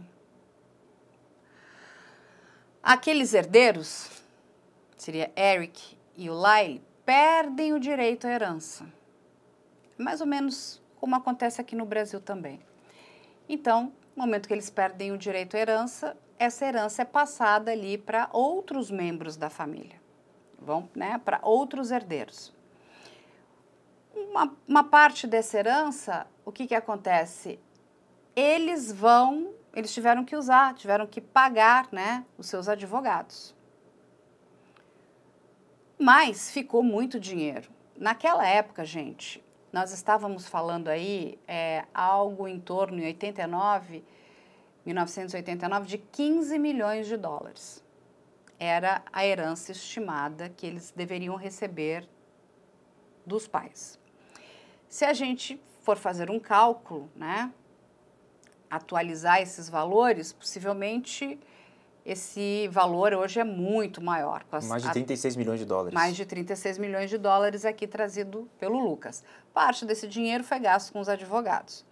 Mas, além disso, o valor que aí o Estado precisa indenizar um preso que recebeu uma pena errada é de mais ou menos 150 dólares dia. Então, vamos fazer as contas aqui, eles teriam que receber os dois mais de 3 milhões de dólares. Então, é uma indenização do Estado aqui, pelos dias a mais que eles ficaram presos. E o Estado também vai ter que rebolar para arrumar e desfazer o que ele fez lá atrás, porque esse dinheiro foi repartido. E foi repartido com as bênçãos do Estado. Se o Estado errou, o Estado indeniza também. Então, o Estado vai ter que indenizá-los em valores bastante altos. A questão é, quem indeniza? Aí é que tem uma outra pegadinha. Se o erro foi da promotoria, e a promotoria assume esse erro e faz a comutação da pena, essa indenização sai do escritório da promotoria. Caso eles vão para um outro julgamento, a pena é modificada, porque eles vão ter direito, aí anulou um julgamento, vão ter direito a outro julgamento, a conversa é outra, já não é só mais do escritório da promotoria. Então, tem interesses financeiros, novamente, que vão ter que ser muito bem analisados. Como é que vai ficar isso? Se vocês me perguntarem, Carla, o que você acha? Olha, se esse escritório, né, da Promotoria de Los Angeles aceitar que eles erraram, gente, eu vou aqui, ser a primeira, vou levantar de pé e vou aplaudir, eu quero ir lá até Los Angeles e abraçar esses promotores. Eu acho difícil que isso vá acontecer. Vai ter aí muita negociação, porque, enfim, a gente está falando do sistema acusatório americano. E, em se falando de Estados Unidos, eles não gostam muito de errar. Ainda mais quando o erro pode resultar em perdas nas eleições, em perdas de cargos, né? A gente tem que lembrar que o segundo julgamento já foi às pressas para tentar salvar a reputação desse escritório e dessa promotoria. Reconhecer o erro é jogar tudo isso por terra, né? Exatamente. E jogar tudo isso por terra é pesado lá. Porque não é uma série de ficção, a gente está falando de uma realidade. Aí tem questões políticas muito bem levantadas e trazidas pelo Rafael, tem questões financeiras, tem questões da própria imagem daquele escritório, mas a gente tem uma coisa boa a nosso favor. Existe uma mudança de mentalidade, principalmente no estado da Califórnia, né, que se tornou um estado que vem a cada ano mudando a sua percepção em relação a esses crimes. E é importante que todos nós, por isso que eu acho que assim, quando a gente resolveu trazer essa live, não importa que a gente não está nos Estados Unidos. Eu estive conversando com jornalistas americanos e eles todos são unânimes. A gente precisa de apoio mundial. Porque quando a gente fala desse crime dos irmãos Menendez, a gente não está falando só dos irmãos Menendez. A gente está falando de uma quantidade muito significativa de homens que sofrem agressão sexual e são invisibilizados e são calados. É sobre isso, gente. É sobre reparar esse erro. E a grande maioria desses homens começa sendo abusado quando é bem criança. Na verdade, quando é uma criança bem pequena. E nós precisamos corrigir isso. Porque senão nós somos... né? Porque nem animal faz isso. Eu não sei nem o que a gente é. Se a gente não corrigir esse erro. Se a gente não ajudar. Da mesma forma que nós temos que ajudar as mulheres que sofrem violência sexual, a gente tem que ajudar os homens também. E eles sofrem violência sexual. E não é pouca não, gente. É muita. A cifra é subnotificada, porque muitos homens não têm coragem de contar. E uma das pessoas que vai corrigir o seu erro lá atrás, demorou, mas corrigiu, foi a Oprah. A Oprah fez um programa, a gente tem a imagem aqui. A mesma Oprah que duvidou, que não acreditava no que esses meninos estavam falando, ela vai fazer um programa, naquele seu grande programa famoso, The Oprah, e ela vai trazer toda a plateia dela, que não era pequena não, lotada de homens, hoje adultos, que sofreram violência sexual. Essa é a imagem.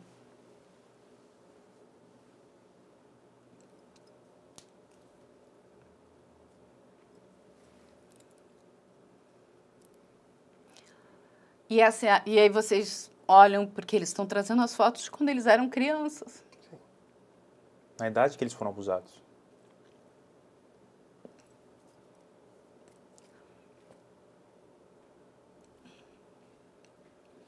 Eu acho que a gente tem que... É muito triste.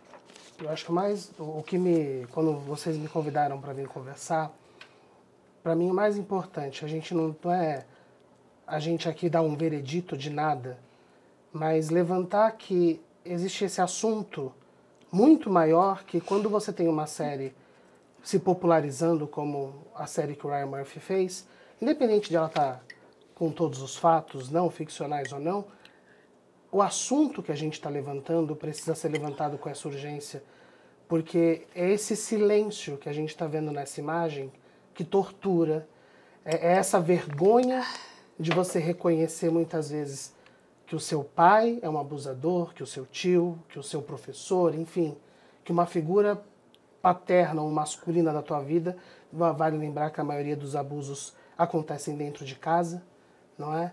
Então, começar a fazer os homens da nossa sociedade entender que não, você não vai deixar de ser mais ou menos homem, muito pelo contrário, que é um ato de coragem imenso você expor, né?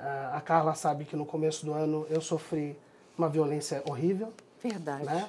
Eu sofri um assalto com violência, com 4 pessoas, 4 indivíduos, e eu fui imediatamente denunciar, porque eu estava todo agredido, e mesmo neste momento, a pergunta é sempre, mas um homem do seu tamanho? Sabe? Eu vi isso de policiais. Falar, mas você não revidou? Ou seja, a gente fragiliza a masculinidade da pessoa, tirando ela do lugar de vítima, que deve ser acolhida ao invés de questionada. Que deve ser ouvida ao invés de posta em xeques o que ela fez, e é esse lugar que mais um homem revidaria. A gente não sabe no local de trauma como é que cada um reagiria, né? E vendo essa imagem, a gente imaginar que eram meninos esperando acolhimento, né? Então, por isso que a gente não pode ignorar ou relevar, ou pior de tudo, ridicularizar a masculinidade de quem tem a coragem de abrir a boca e denunciar esses monstros. Não, com certeza. Eu sempre vou ficar do lado da vítima, não importa. E a gente tem sempre tempo de corrigir os erros. Inclusive, né, os erros das pessoas que não conseguem também ter a percepção, ter a empatia e de ficar do lado dessas vítimas. Porque são muitas, gente, são muitas vítimas. Olha essa quantidade de homens que a gente está mostrando aqui. São muitos outros. Isso é muito triste, é de cortar o coração. É de cortar o coração. E eles eram todos crianças quando eles foram abusados. E foram silenciados. Tiveram a oportunidade aí de poder dizer, olha, eu sou vítima. E não tem problema nenhum de dizer que você é vítima. É muito digno de você pedir ajuda. Bom, a gente tem um trecho aí que é bem importante, que é a Joan van der Molen. Que é a irmã da Kiri, que é a tia dos meninos. Eu acho que vale a pena vocês ouvirem o que ela vai dizer. Eu vou pedir para... Life without parole is a death sentence. It shouldn't have happened, and if the trial had been an honest trial, it would not have been. It hurts me. They shouldn't be where they are. They should be out in the world enjoying life, and they didn't get a chance to do that. I'm 90 years old, and I would love to see that happen for them. Essa é a tia deles. Ela fala que ela está com 90 anos e que foi tirado o direito desses rapazes de viverem a vida deles. Que eles passaram toda uma adolescência com sofrimento. E, infelizmente, a justiça americana não teve a sensibilidade de entender que eles eram vítimas também. Jogaram eles dentro de uma penitenciária, destruíram a vida deles. Ok, eles podem ter essa anulação, ter essa diminuição, né? Essa comutação de pena, vão ser indenizados, mas esses anos todos, que eles ficaram encarcerados, os anos todos de tortura e de abuso. É sobre isso. Bom, gente, programa forte, né? Mas a gente está aqui para isso, para ajudar e a tentar educar um pouco as pessoas sobre a questão do abuso. E do mesmo jeito que abraçamos mulheres e temos que fazê-lo, precisamos ajudar os homens. E talvez a gente descubra aí um número que vai ser um tanto quanto perturbador de homens que sofrem abuso, de homens que, né, têm seus pais como predadores sexuais, que tiveram a sua dignidade sexual violada. É sobre isso. Meus queridos, muito obrigada ao Rafael e ao Luquinha. A gente promete trazer para vocês a história de Roy Roselot também em breve. Vou chamar o Rafa aqui também, que é importantíssimo. Peço para que vocês assistam, quem puder, o documentário aí da NBC. É bem difícil, muito difícil. É assim, é uma faca no coração. Ver o que esse rapaz passou, a tortura que ele viveu durante anos e anos e anos e anos. Quando a gente entende o que um agressor, um predador sexual faz com uma criança, ele destruiu a vida desse homem. Ele, com um monte de caquinhos, tenta consertar, tenta se levantar, e ele hoje tenta, inclusive, usar um pouco da voz dele para libertar outros homens. É bem bonito. Tá aqui as redes sociais do Rafa Gama e Lucas, dois grandes roteiristas aí, adoro. Tem que assistir as peças do Rafa. Fala, Rafa, onde que tá o seu grande texto para todo mundo ir? No Teatro União Cultural, tem 3 textos meus do Teatro União Cultural. A biografia do Clodovil, Clube para Sempre. Cá Entre Nós, uma comédia com a Suzy Rego. E agora, aos sábados, uma peça musical dirigida pelo Elias Andreato, que o texto é meu, que é A Casa das Sete Vadias, falando sobre mulheres que são pré-julgadas pela sociedade. Maravilhoso, todo mundo assistindo, ó, 3 super peças. Vai ficar aqui também as redes sociais do Lucas. O Lucas está fazendo um grande trabalho também na área ambiental, de meio ambiente, com várias séries legais aí, vários episódios novos que vão entrar também na Prime. Muito obrigada a vocês dois, acabei até me emocionando no final, mas não tem como a gente não se emocionar. Vai ficar aqui também as nossas redes sociais, que vocês já conhecem, o nosso e-mail que é o ic@medialente.com.br. E vou deixar aqui para vocês também o canal de denúncia. Por favor, todos os homens que precisarem ter voz e que quiserem ser ouvidos, quiserem fazer denúncias também, o canal de denúncia está aí, está aberto para todo mundo. E o e-mail é op.denuncia@gmail.com. Aqui fica o nosso portal de notícias, que tem notícias do Brasil e do mundo, notícias investigativas, policiais, tudo que vocês gostam desse nosso universo. Está aí no News IC. E a gente termina dizendo que Roy Rosello é um herói. Eu não vejo a hora de poder conhecê-lo. E eu vou conhecê-lo em breve, vou trazer ele aqui no canal para conversar com vocês. Prometo. Fica aí a promessa, podem me cobrar. E agora aí a nossa contribuição para o pessoal da Interpol. Vocês já conhecem, quem souber, tiver informação, eu peço que façam a denúncia diretamente nos canais oficiais da Interpol que estão aí, e a denúncia pode ser feita de forma anônima. É isso, gente. Muito obrigada e até a semana que vem. Tenham um ótimo final de semana.